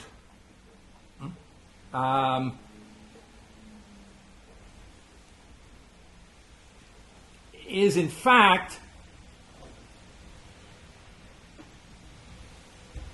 the invariant essentially variant or essentially varying, right? Or the what is invariant is concretely in the existing particular. What is invariant is the essential variance or the I'm not happy with that particular way of putting it, but that's the notion. Okay. So if you to back off and generalize a little bit, if you have the notion that in an absolute particularity, the one is not waiting outside or left behind, and the totality is not waiting outside in the sense of yet to come. Derrida says almost the inside out of that today, by the way, in today's assignment, right? That he wants to fall short and get beyond in some sense, right? Then in that sense, in Persian terms, the habit-taking tendency and spontaneity are not alternatives to the absolute lawfulness of particular identity. That's the logical move that's being made. And the other thing which I want to point out here is this very abstract notation at the top of page 137. What's going on there? There are two things. I'm not sure. I wouldn't think it's immediately clear. Is that C equals X or Y up there at the top of the page, right? That complicated formula up there, is understood in the text to be a way of formulating the law of contradiction. Abstract from all of that particular notation a moment. The law of contradiction says, in the simplest terms, it's either this or that. Right? It cannot both be and not be in the same respect at the same time. That's Aristotle's formulation of it. Okay, so that is a more complicated way of formulating, right? And then what's being said here in this part of the text is that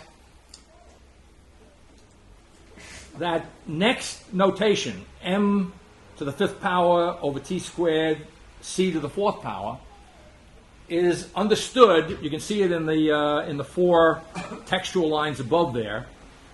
It's understood to be the proof of a proportion, and if you look at the elements of that proportion in those four textual lines toward the top of 137, that is a bringing together, an identification of the law of identity at the bottom of page 136 and the law of contradiction at the top of 137. If I equate identity and contradiction, which I think, by the way, you can understand if you're listening to what, just listening, you see, well, that's what the thinking now occurring is claiming to do. It's claiming to, if identity has changed itself in such a way that we no longer have to distinguish difference from identity, in such a way that we no longer have to distinguish identity or identify identity as sameness, you say, then the ultimate logical implication of that is that identity, or the law of identity, equals, right? And that's what a proportion does. The first two elements in the proportion, that those four dots there, in effect, equal. Like 2 is to 4 is 4 is to 8 means what? It means 2 over 4 equals 4 over 8, which, by the way, it does. Okay? So it's to say here that the law of identity equals, as it were, is the law of contradiction. You see? That, in other words, somehow or other they can be brought together in a way. I want to say, and I'm going to say this in a technical sense, but it's paradoxical to say it in everyday language. What the thing now occurring is saying is that the law of identity and the law of contradiction can be brought together in a way that, and now I mean this quite literally, makes sense I'm not seeing what's so exceptional about the relationship between the law of identity and the law of contradiction, since if you can take the law of identity as saying the same terms in the same text always mean the same thing, then You're which tempting me stronger. You keep using that word "same," but all right, go on. Well, but I was saying there's some kind of Okay. normality, Okay. So a contradiction would be some deviation from that, where the same term is being used in some contradictory way, where the same term is being used for something other than its normality, and that's just ordinary logic. How's that? What's extraordinary about that? That's what. Well, I'm not sure that's what's being said here. I don't think it's anything. Yeah, I'm saying. I guess. I'm not getting what's unusual about making this radical connection. The connection would be that what is identical can, in fact, without ceasing to be identical, either or. It can be, in fact. So it's a contradiction of the law of contradiction that it's identical. Well, there's a semantic problem here, which is not confined to this book. Yeah. That's right. That's right. Okay. Well, all right. Okay. That's something. Well, because we have this. The problem. What's happening here is a semantic problem because sometimes you see the law of contradictions expressed as the law of non-contradiction. So it's just. Yeah, but that's what you're saying. Yeah. I'm saying, right. Okay. You could say I'm contradicting the law of contradiction. Yeah. Okay. And the method of contradicting the law of contradiction is to identify the law of contradiction as the law of identity. Yeah. But you're also taking the violation to be you're also taking the violation of the law of identity, as it were, temporally. Temporally. Meaning that you're not taking it as about, as I said in my first thing that you objected to, about the normality of terms in the text, right? But as about the relationship between the moments of an entity. Okay. So A equals Okay. A means that somehow the object remains itself in spite of the fact that it's diverse from itself. Okay, but now that's a good segue to today's. I wanted to do something else, and I'm going to skip it because we'll get to what I wanted to do when we get to the logical chapter. Okay. You'll notice there's a footnote here that refers you to the logical chapter, but if I get into that, we'll never get to Derrida. Okay. But what you just said is the transition to Derrida, because what I will wind up saying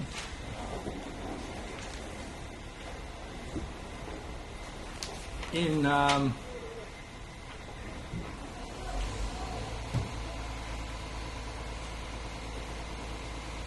know what it is. I'm just trying to see if I can find where it is said.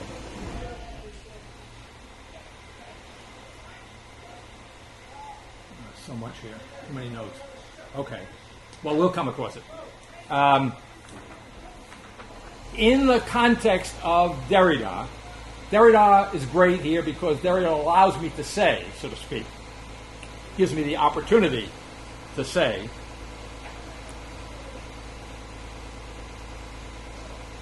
that existence. We have the notion that what Derrida is saying, that there's an ordinary sense of writing, and behind that, so to speak, there's this arche writing, this primordial notion of writing, which he identifies with some kind of, again, primordial arch. Arche in the Greek can be translated different ways: beginning, origin, right? Yeah. Okay, but I'm just saying. So there is this primordial, for want of a better term, sense of writing, and so if I use the term text here, in fact, he says it's his term too. I don't have to read this into Derrida, right? There is nothing outside the text. There is no hor text, right? There's nothing outside the text. There's no outside text, right? Okay. It's analogous to Wittgenstein's notion that we can't get out of the cage, the limits of our cage. And the limits of our cage in Wittgenstein are language. So language, text, that's the analogy between the two thinkers. I can't get outside the limits of language. I can't get outside of the text in In Derrida's case, that statement has a may ontological connotation, right? May from the Greek, not being connotation, right? There is no being, there is no existence outside of the text, right? So in that sense, there is nothing outside the text.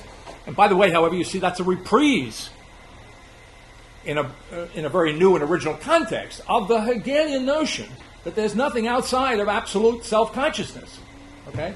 Except now the absolute self-consciousness of the Hegelian schema has now been identified as such. The schematic aspect of the totality of self-consciousness has been highlighted by Derrida, right? And so now the statement that outside of the text, outside of the schema, outside of the right, has a negative connotation that it doesn't have in its original place in Hegelian absolute self-consciousness, right? In Hegel, it's a positive statement. If I do violence to that positive, if I turn it really inside out, if I turn it on its head, right? In a deep sense now. See, I mean, notice that Marx already did a kind of. Do you know there was one of these trivia questions on some news program I was watching last night or the other night? What sport did Rumsfeld win a letter in when he was in college? Anybody know the answer? Wrestling. So interesting.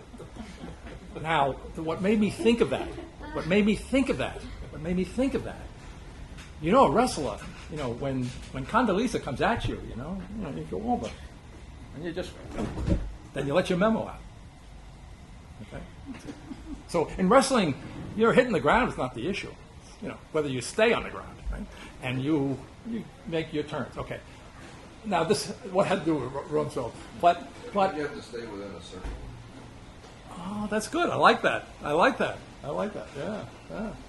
Right. Yeah. Okay. But I wanted to generalize that in a certain sense, Marx is wrestling with Hegel. You see, he's doing what's the term? You know the term. It's a fall. He's doing a twist Reversal, on it. What a reversal, right? Yeah. And Derrida, I would say Derrida is doing a more profound, a deeper, right? And in that sense, an abysmal reversal of Hegel. But they're all doing, and in his own way, Altizer, I want to say, his abyss is some kind of a reversal. And therefore, when he goes to appropriate Nietzsche, I want to object. Do you see? Because his appropriation of Nietzsche, Altizer's appropriation of Nietzsche, is a reversal of Nietzsche. You see? Now, of course, Nietzsche could hardly complain because he was into the transvaluation of values and the reversal, the previous reversal, and so on. So there are all these guys that are into it's a big wrestling match. And having to stay in the circle in this case is the circle of self-consciousness. You see? And now, if you get beyond the limits of that circle, beyond the limits of self-consciousness, then the need to wrestle, to continue, right? The need is gone. It's just gone. I don't know what the other tennis, anyone? This is like George Carlin's thing where you take all these jerks and you bring them out to the desert and you have them fight off until there's only one left and then you shoot them. Well, I've always thought that anybody who was opposed to gun control should be taken out and shot. I don't really have any issue on that. Okay.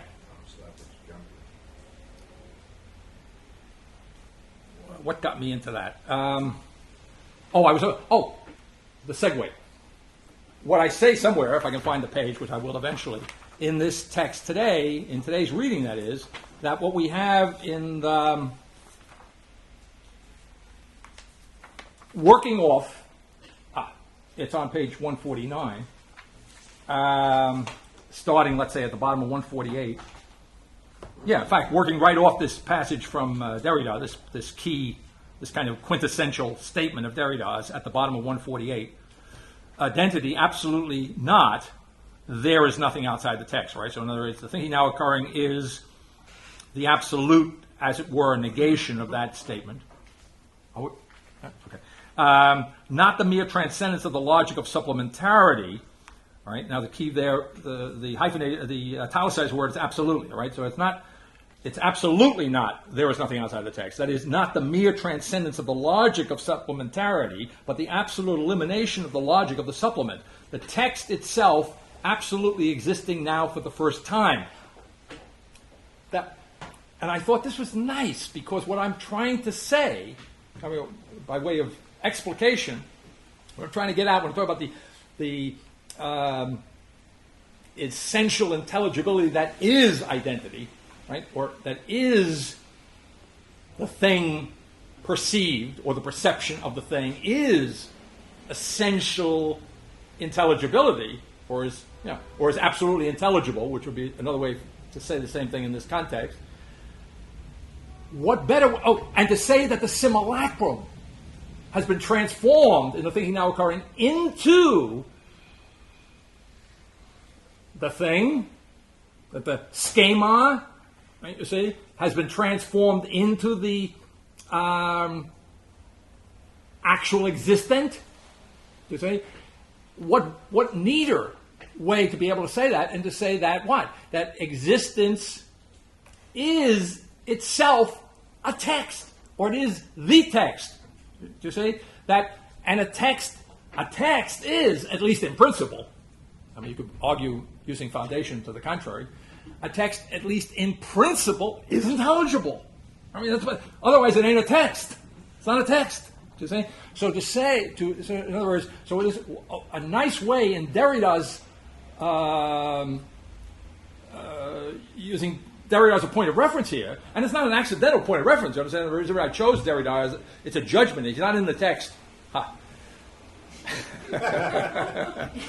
He's not in the text about the text that existence is essentially by accident, right? In other words, he's here because the judgment is being made that this, what you might call the earlier Derrida, the pre-mellowed Derrida, the truly original thinker here, represents a real move in the dynamic of self-consciousness faced with an essentially new world. Okay, so this is not right. So again, it's not idiosyncratic. No more than all Altheis's work is idiosyncratic in that sense of the word. Yeah. You just phrased it as self-faced with a new world, right? Yeah. So I think I said probably I should have said faced with an essentially new world. Okay. So question about Derrida, just to locate him in this history of being. Is Derrida an example of a thinker who is already in the Novitas Mundi and is struggling with it? In other words, is he part of this thinking now occurring?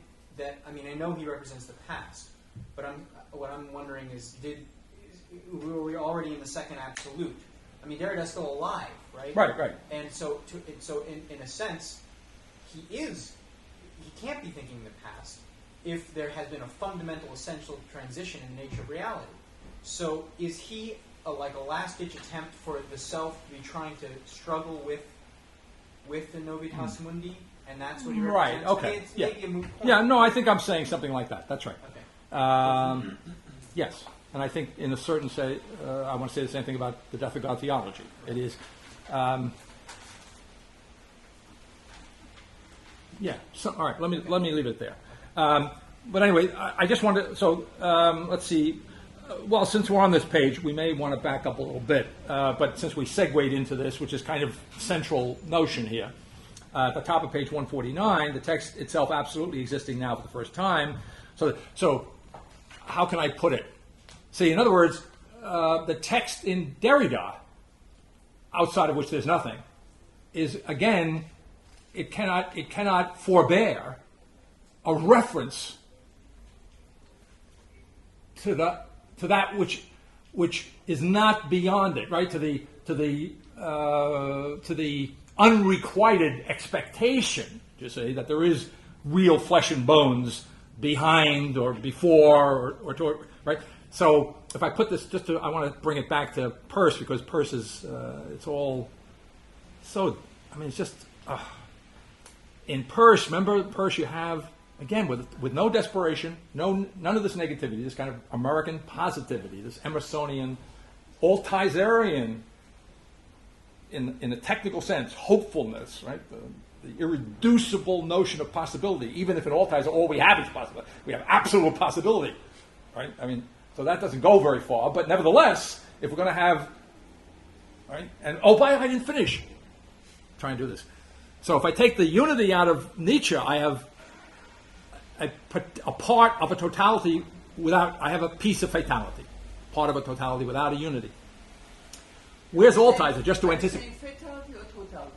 Well, he says a piece of fatality, but I'm explaining that the fatality is a totality which it ain't going to change, and he's a part of it. There's no unifying thing there. So we have a dualism in there. Now in Altizer, there is a piece missing too. The piece missing is precisely, it's even closer, if you want to talk about however you phrased it, it's even closer, as you might expect, given all I've said about the connection, or the relation, rather, between the thinking now occurring and its forms of some kind of anticipation in American thought. In Altizer, there's an even closer thing in this sense, but the closer, the more negative, right? And what's missing in Altizer is not unity, and it's not totality. It's particularity, right? You read Altizer, and I quote him when we get to the passage, right? I mean, the problem is we're all emptied out, and we have this in common, right? We're not alone, right? That's the part of him that doesn't recognize his Americanism, actually, because he sees in these literary figures who are pure generalists, in a sense. Mm-hmm. No matter how much detail you have in Joyce, it's all absolutely governed by these huge intellectual abstractions. Mm-hmm. And similarly, Beckett. Mm-hmm. Not so much Blake, I think, but that's another matter. But he doesn't see. Well, this is my right, phrase. right. He doesn't see the American poetry, which is counter that. Mm-hmm. That there is an American poetry that is counter the European literary abstraction, and is sitting in this American tradition and dealing precisely with this kind of particularity. Mm-hmm. Mm-hmm. Okay, but I agree. I don't disagree with you there. I would just say that what I understand you to be seeing in American poetry is there in American philosophy. Well, yeah, sure. There's a deep agreement. But I'm just saying, in his literariness, yes. just notice. His literariness is European. His doesn't focus on American. That's right. Literature. His un-American literariness. Yeah, exactly. Is just the analog of his un-American, his non-interest in American philosophy. Yeah.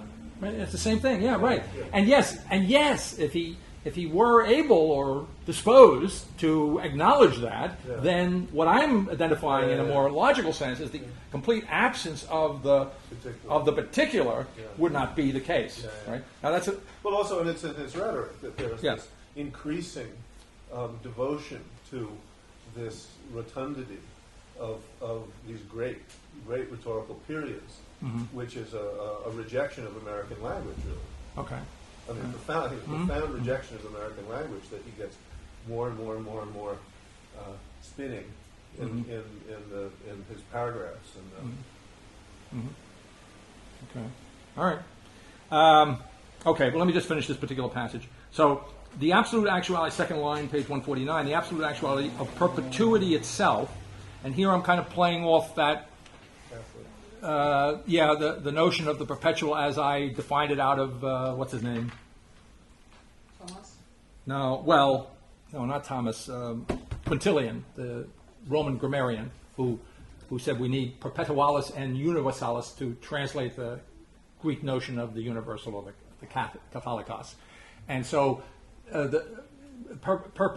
however, I mean, this here I agree with Heidegger. Maybe not the way he applied it, but in principle, if there's a history of thought, there's a history of language, right? And therefore, one has to be respectful of the etymological implications and the way in which words are used.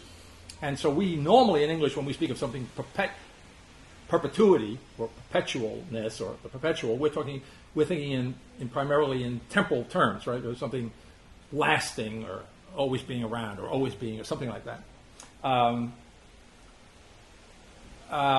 So what I'm trying to say is I don't want to rule that out because what happens in the thinking now occurring, insofar as there is no distance apart from time, insofar as there is a kind of, as it says in Novitas Mundi, a displacement of space itself, okay, then the spatial context in which Quintilian speaks of the perpetual over against the universal, which has a spatial context, right? In other words, not just the big picture, but every point in the picture, right? So the whole is not just abstracted from the particular, but it is there, the universal and the particular. That's what wholeness is. In fact, we were saying when we were doing Augustine's understanding of the simplicity of the Trinity, or the Trinity as simplicity, or God as simplicity itself, one way of understanding that, which would be very Augustinian, was that when it comes to the divine being, the whole notion of subject and predicate, the whole notion of predication,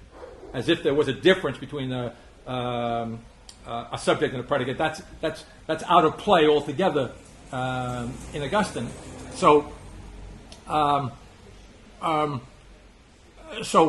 so analogously, the distinction between space and time, the thinking now occurring, has been left behind, and so one has it, as it were, both ways here, in the sense in which Augustine defines.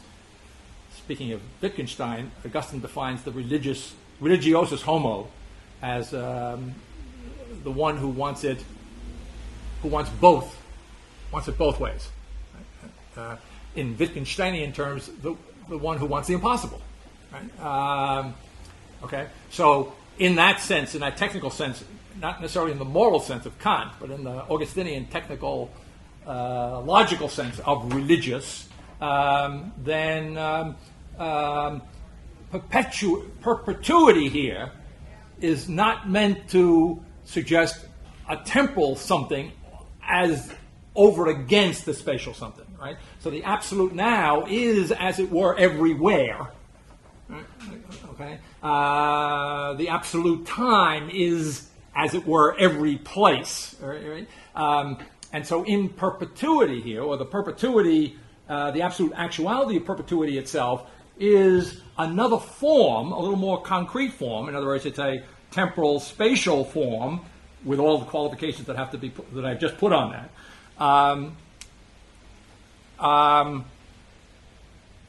Of the notion of what you might substitute here as the absolute actuality of particularity itself. Right? So the particular is the perpetual in some sense. Okay. For the first time, the supplement itself outside, save for the fact that actually there is no outside to be the within for the supplement, either potentially, skipping the parenthesis, or actually. Precisely the actuality at the bottom of that text on that page of the absolute plain text is the transcendence of writing, identifying the essence of absolute difference, the essence itself of existence as the complex. The simple essence excluded by the supplement is transcended. The category, outside-inside, is eliminated at once with the supplement itself. The absolute is no longer simply complex, it is simplicity complex. Or I could reword that in another way and say the absolute is no longer simply complex, but it is essentially simply complex, right? The absolute complexity of the simple absolutely itself. And again, this is one of the passages in which I was thinking of the connotation of the use of absolute, particularly relevant here, namely coming from, not something projected by thought, not something desired by thought, but the absolute complexity of the simple absolutely itself. The absolute complexity of the simple itself absolutely. In the terms of self-consciousness, as it were, of its own doing, all right? Except that that notion, what makes it difficult is that notion cannot be taken seriously of its own doing.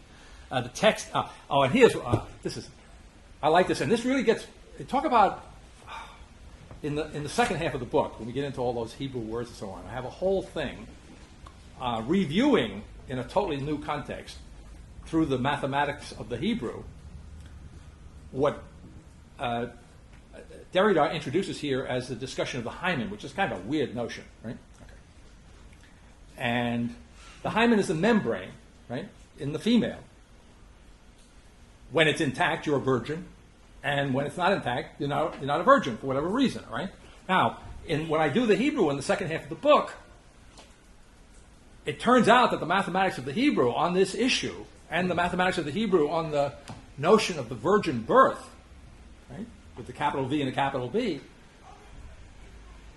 is profoundly relevant. Now, of course, I must have some sense of it here. I mean, I haven't gotten there. I mean, this is years before I get there, and I have no notion of what I'm going to have there.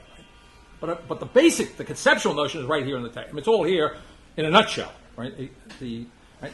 And what you have here, in effect, therefore, I'm saying, by introducing it this way, although I do mention the child here, right? Let me read this first. The category outside, inside, right?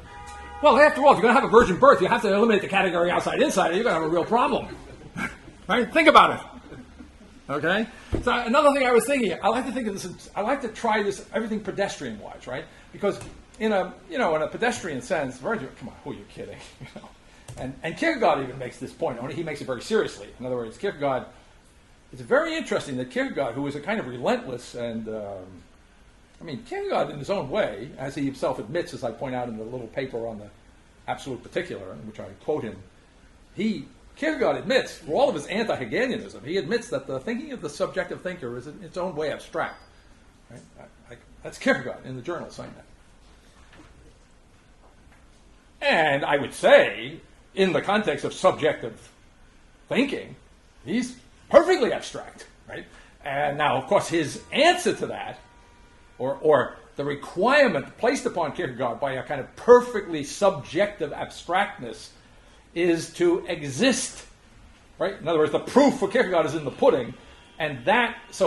And the point he makes in the quote that I incorporate in the paper on the absolute particular on the website, my personal website.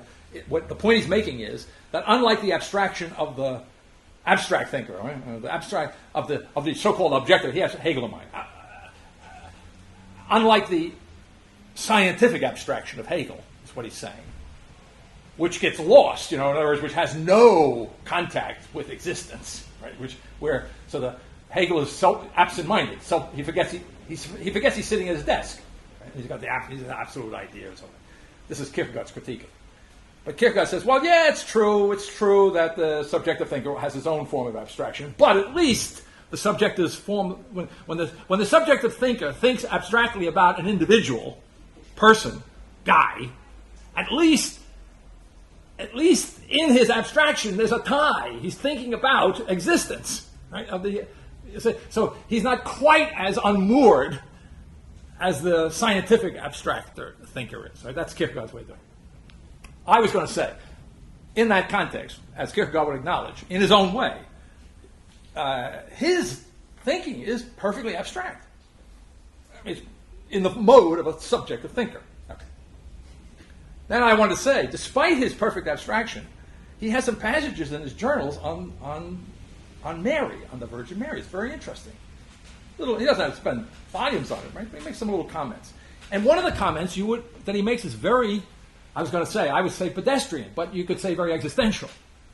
He says, it's all well and good to talk about the Virgin Mary and what a great blessing it was for her to have the angel come and say, you're going to give birth to the Messiah, and so forth and so on. He says, but he doesn't speak this way, but a cartoon version of Kierkegaard, so let's get real.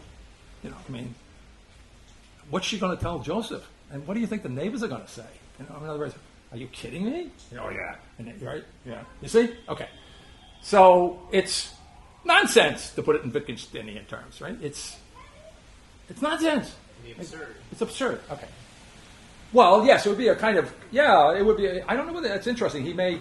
I have to go back and look at the journal. He might actually make that specific connection, but certainly implicit. Yeah, absolutely. Because after all, the virgin birth is just the particular form of the incarnation, which is the absolute paradox, absolutely absurd. Now, Kierkegaard didn't think this out. You see what I'm saying? In other words, he understood it. He thought it in his own way, but he thought it existentially. He would not be thinking it ontologically. You see, he wasn't going to. He was tempted as a young man to do a kind of, which I also quote, by the way, in that same little paper, about the time around 1840 thereabouts. And was still more or less involved with Regina. You know the story of Regina, the young woman with whom he became engaged, and then he broke off the engagement when it somehow he got the revelation that he should not do this, right? And that, anyway, the point being, at that point in his life, he was still considering the possibility of what he would call a speculative understanding of Christianity might be. Now, it wouldn't have been the Hegelian understanding for sure, right?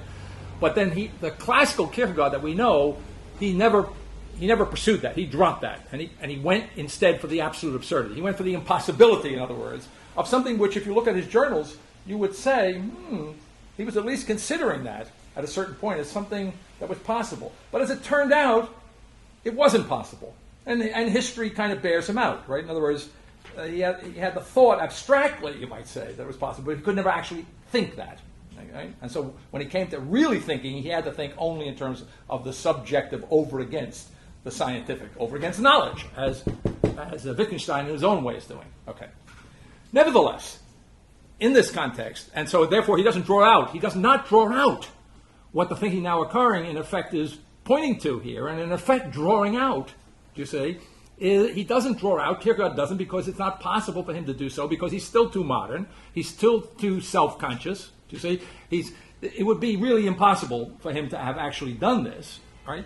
Although, absurdly, as a concretely existing individual, he can appreciate, as a matter of faith, he can appreciate the truth of the notion of the virgin birth. You see what I mean? But he can't digest it in any way intellectually. Okay. But the flip side of that is he recognizes that it, in any normal sense of the word, it's complete absurdity, not just intellectual absurdity, but it's who would believe it? It's incredible. It's impossible, and it's impossible intellectually. It turns out, for my little joke, which is no joke. See, I know what I want to do with this. I mean, I'm just trying to speak. I wanted to talk in terms that Kierkegaard would understand, existentially a moment, right? It's hard to believe that such an absurd idea. Well, of course, I guess the incarnation, but this is worse in a certain way. You understand? Because if I say that God became a human being, well, that is absurd, as Kierkegaard is at pains to point out. At least it's absurd by the time we get to modernity. It's absurd. But it's still kind of a remote idea. But if I say the girl next door had a child, and she was, before she had the child, while she was having the child, and after she had the child, she is a virgin, right? That brings you see what I'm saying? Existentializes the absurdity in a very homey way, very down to earth, very concrete, right? You know what I'm saying? So, now, okay, so here I'm saying, just to give you a kind of background for that, the category outside, inside is limited. The absolute is no longer simply complex. It is simplicity complex. The absolute complexity, the simple absolutely itself. The text, now, here I'm working off something that Derrida says, right? The text intact, the hymen itself, absolute. The child is nevertheless born here and now. And the way I put that in ontological terms, and it reminds me of the question that Waltraud introduced a couple of meetings back about the gap in motion. I say the rupture of being without being itself transcended. Okay, so the virgin birth, put ontologically and conceptually, you could say is the type. You see, it's a type of the transcendence of the difference between inside and outside. It's the transcendence of the notion that a rupture in the transcendental horizon is a gap, is a hole. Do you see what I'm saying? That there would be an opening either in the sense of a Heideggerian expectation or anticipation, and or in the sense of an Althuserian blank, absolute future, absolute possibility, you see, an absolutely unfilled horizon. Right? So another way I say this... Or a Derridian tear. Or a Derridian tear, right. Or a tear, or a tear, or a track. A wound, or... Yeah. Right. That's right. So if you can give birth... so we get real concrete about it. If you can give birth and remain a virgin, that means what? You had no tear. You had no wound. You see? Now, what's the theological... Oh, and I was going to say, how could these guys, even Luther and Calvin, they're very respectful of this dogma. They don't attack it. They don't run with it, because they're on the cusp of modernity, but it's still intact theologically in Orthodox Protestant thinking. You're talking about a world in which magic is identified with the absurd, where the pre-modern world, magic is a part of rationality. Okay. Well, that might be all right. Well, whatever. Beginning in Luther's time, that's beginning to shift. Okay. All right. It reminds me of something else that Kierkegaard. I love Kierkegaard's journals. It's a nice place to browse. He talks about mythology and understands mythology basically in that sense of a kind of I don't think he uses the terminology, but maybe he does, kind of a pre-modern form of kind of compressed reason, rationality. And Aristotle supports that. Aristotle says... I mean, you have, we haven't talked about this, but you have, a resurgence of Neoplatonism in the 14th, 15th century, which is extremely rational and is used totally to support a magical cosmology. Okay, all right. I'm not too keen on the word magic, but I'll take it in the context. I'm just using it historically, really. Yeah, okay. Okay, All right. can we stop a second? Sure. You can have inside and outside without a membrane. Okay. I guess. Theoretically. Okay. You can have inside and outside. The tent, inside the tent. Well, the tent is the membrane. Well, looking up, but I mean, in a pedestrian sense. All right. You're going to walk outside the tent. You don't have to. You're outside. Well, When you you're have to have a outside pass through a door. without a membrane. Well, I'm saying that when you're dealing with the virgin birth as the type for this thinking, it's one thing to have a separation between outside and inside. It's something else to have, I don't know what you would call an absolute separation, where you have this intervention of this third thing, memory, that is on some level unnecessary, but there it is, and it's transcended. It's breached without being breached. It's all those things which in a sense typify the identity that you're talking about. Is that right? If I'm hearing you correctly, yes, something like that. Is that a question or just a observation? Well, I'm just wondering. Well, I guess it's a comment, but Okay. There's a question in there somewhere. Okay. Somebody's walking through walls. Yeah, well, that's another biblical. When Christ comes back from the dead after the resurrection, he comes in effect, through the wall. Right, the doors were barred. Yeah. All right, the same idea. All right, so the notion sometimes referred to in this text as a kind of a transparency, right? But put intellectually, which is the whole point of this, right? It's not a point of simply rehearsing the types that make reference here. The point being, I think, closer to the intellectual context. But Derrida himself introduces the hymen, so it's not just me. I don't want to take all the blame for this. Is the notion of the text, right? When the membrane, in the thinking now occurring, the membrane is the text, or it is textual, it is intelligible, right? You could say the notion of an absolute outside or an absolute exteriority of actuality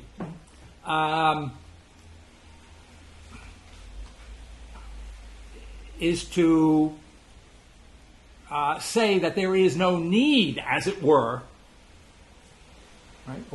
right, to go outside of the tent or outside of an inside, right?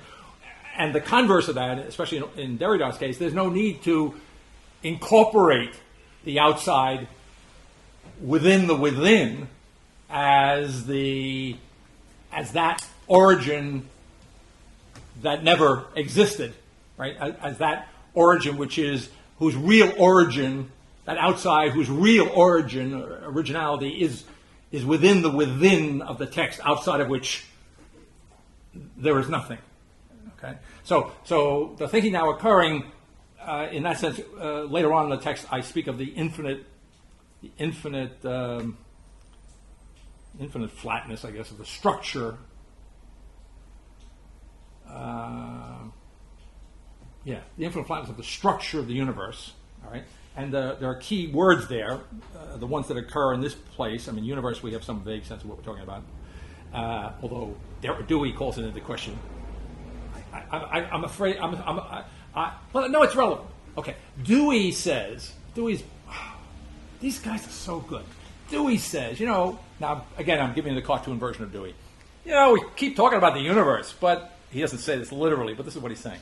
Anybody ever seen the universe? For Dewey, the universe is a construct of our imagination, right?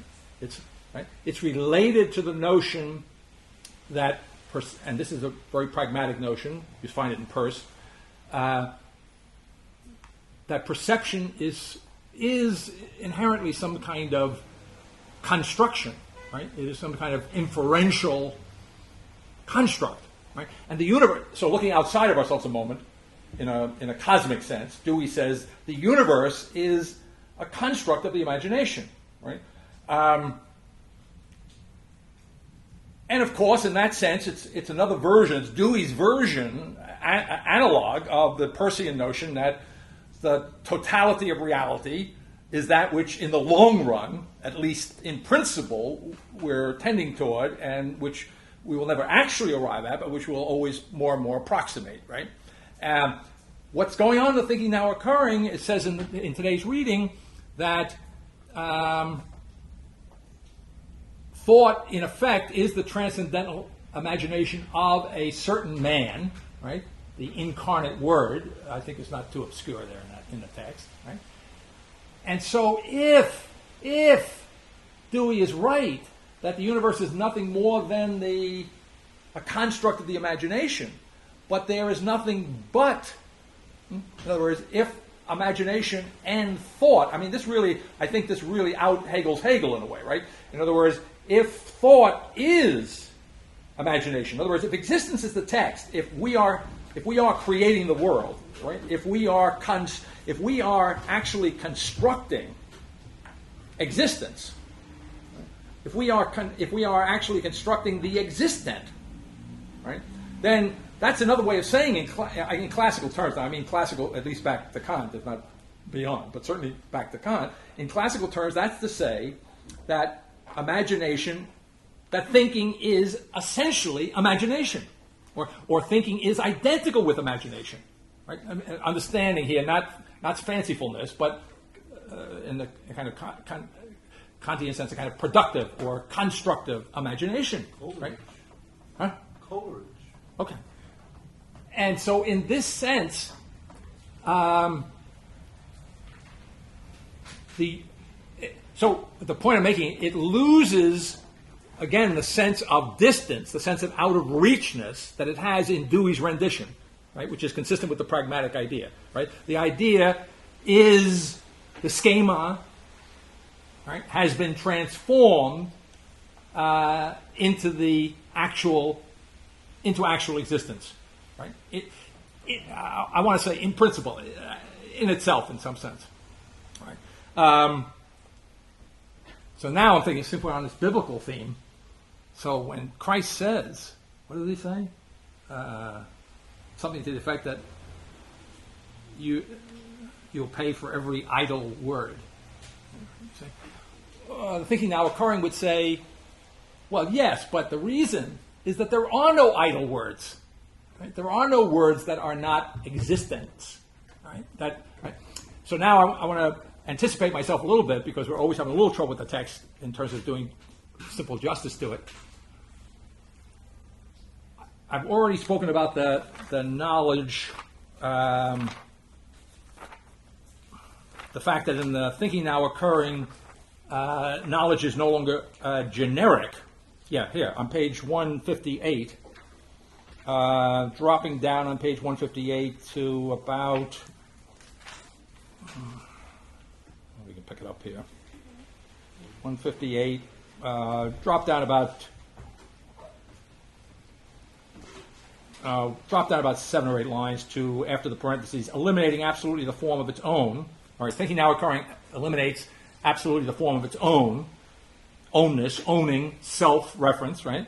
Its own form, so that it need not be concerned with its coincidence with absolute balance, knowing as it does that this coincidence itself is the thought that is actuality itself, that the absolute balance existing is of actual existence, not of a mere thought form, as a thought form as over against existence, the schema at variance with the thing, or the thing at variance with its own existence, right? The schema, or the thought form that, as it were, has been transformed, actually transformed into existence itself, right? Of existence itself in the form of the absolute measure, knowing, and therefore existence itself in the form of the absolute measure, if imagination is identical with thinking, right, and the universe is, as it were, in Dewey, the product of imagination, do you see? Then the universe is, in principle, in the thinking now occurring, it is the product of thinking. It is the product of imagination. The product of thinking is, to say, the identical thing, actually, you see? Knowing that the absolute balance is not generically thought, right, but is the absolutely specific thought of existence, the form of knowledge itself perfectly specific. Knowing that now, here's what I was thinking. Well, I mean, there's got to be a problem here in our traditional way of thinking. And it came up, there was some question that Chuck raised either last time or the time before that kind of echoed in my mind, although I can't remember this precise occasion for the question. But I remember the issue in the question and the answer that I was trying to articulate. And that is, at least as it stuck in my mind, I think we want to think that science has to be universal in some sense, right? And therefore to say that science or knowledge is absolutely specific would almost seem to be saying something, depriving, it would almost be nonsense. I mean, technically now, because in other words, how could it? Every particle has its own science. Yeah. Now, if of course the category of its own was still operative, that would be the immediate answer.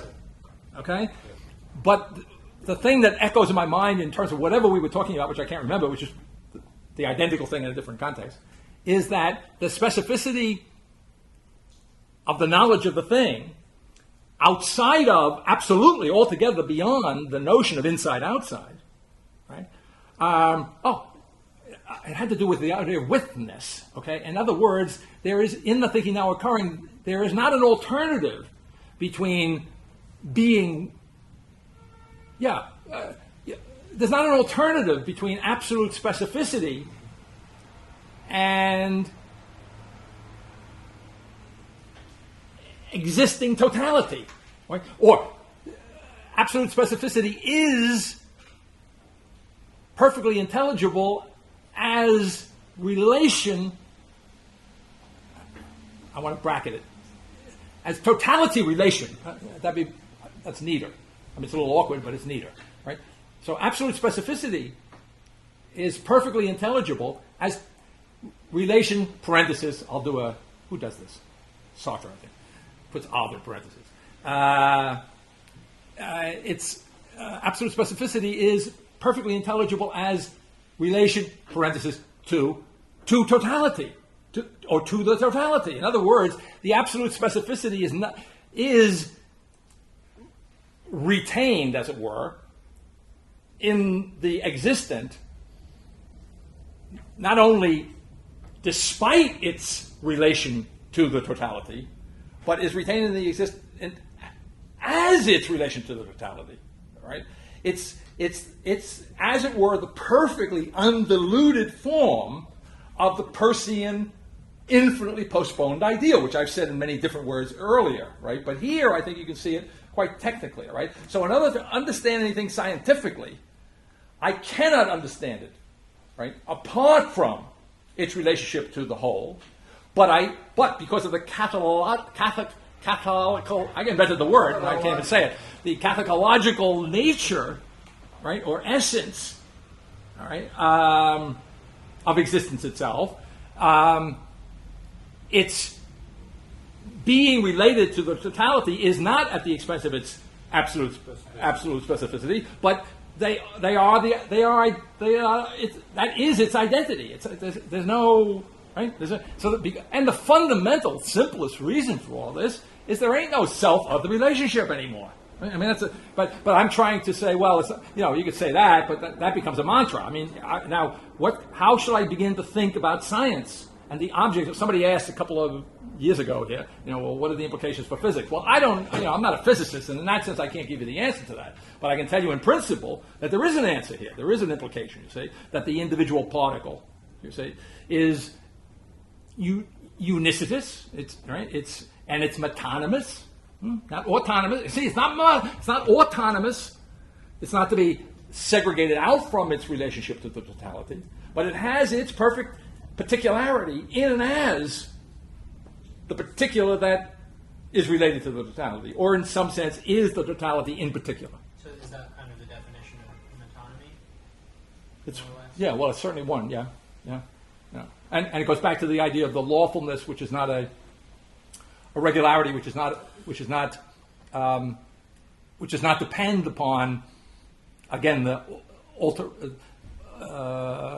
contradiction between variance and invariance. Could you say a little bit?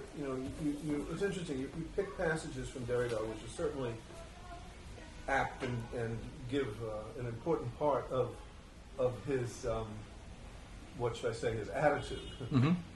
But you don't go into a whole aspect of Derrida, which is not just that he's striking an attitude and this is what he wants, but he begins with very, very rather careful arguments for why presence is impossible and all of this stuff, and it isn't in these texts. It's in the earlier one, the Speech and Phenomena, in which the question of difference is developed in terms of the analogy with, even though it's also a source example of the basic linguistic structure of the relationship of the phonemes to the systematicity of the language. And there you have an exact analogy to the Hegelian notion that the identity of an object is its difference from all the other objects, which is internalized into the object. So the identity is difference in Hegel. And the example in language is that the phoneme has no identity as a physical sound, but only is what it is because it's part of a systematic relationship to the other phonemes. So in that sense, language itself is never something present. The voice can never be self-present. The relationship between the voice and writing is reducible not to a representation of the voice by writing, but to a primitive kind of writing which is already there in the voice. So all of that argues is then taken from there into perception, so that perception, like language, never has a simple presence, but every moment of perception is already involved in some kind of a systematic relationship of differences. So that there is no self-presence, there is no phenomenology of perception. It's a famous Derridian statement. Now, it seems to me that I'm not doing this in criticism of you, because I thought that this piece actually does the job on Derrida in terms of but it seems like there's one thing that needs to be said, which is that, and it's in line with everything else about the schema and the what happens to the schema when there is no when there's no representation, when the schema is all there is that that in a sense difference is all there is, but there is no priority to a world of metaphysics in which all of the dichotomies that difference unveils is a deconstruction of it. So in other words, you seem to be taking the opportunity here with Derrida to say, yes, there is no absolute presence. There is only the simulacra which the play of difference allows to occur. But that simulacra itself is existence itself, rather than the tale of woe of the absence of existence itself. Right? Yeah, basically. Yeah, that's right. Okay, because I've been. I mean, I want to clean it up a little bit. I mean, I want to transform the schema and the simulacrum into existence itself. You know what I mean? But yeah, I mean, in other words, I eventually would want to drop. Speaking of the linguistic moves, eventually want to drop simulacrum and schema and so forth as useful in making in explaining where we're at. Transition, right? Yeah, I would retain the notion of imagination. Okay, in other words, so insofar as the schema is an imagination, is an image, right? Only a living and active. But I mean, it just becomes like Derrida is just the mechanics rather than the metaphysics, or the ontology. I mean, the pretense of Derrida is that the whole thing stands where ontology isn't. Right. Right. That's his pretense. That's the pretense. Yeah. Okay. But actually, it's just the mechanics of the phenomena of the present. The fact Derrida. Derrida, yeah. Yeah. Okay. But the thing now occurring is beyond that. Of course, Okay. Yeah. Okay. Speaking of being an American and always having hope, I hope we can do a little more here. So let's go to page. Now I'm going to skip over some things, which again we may have to backtrack on next time. But this to me is something I want to, because some of the other things I would point to at this moment we've touched on. But on page 157, I guess so. I have to back up a little bit here.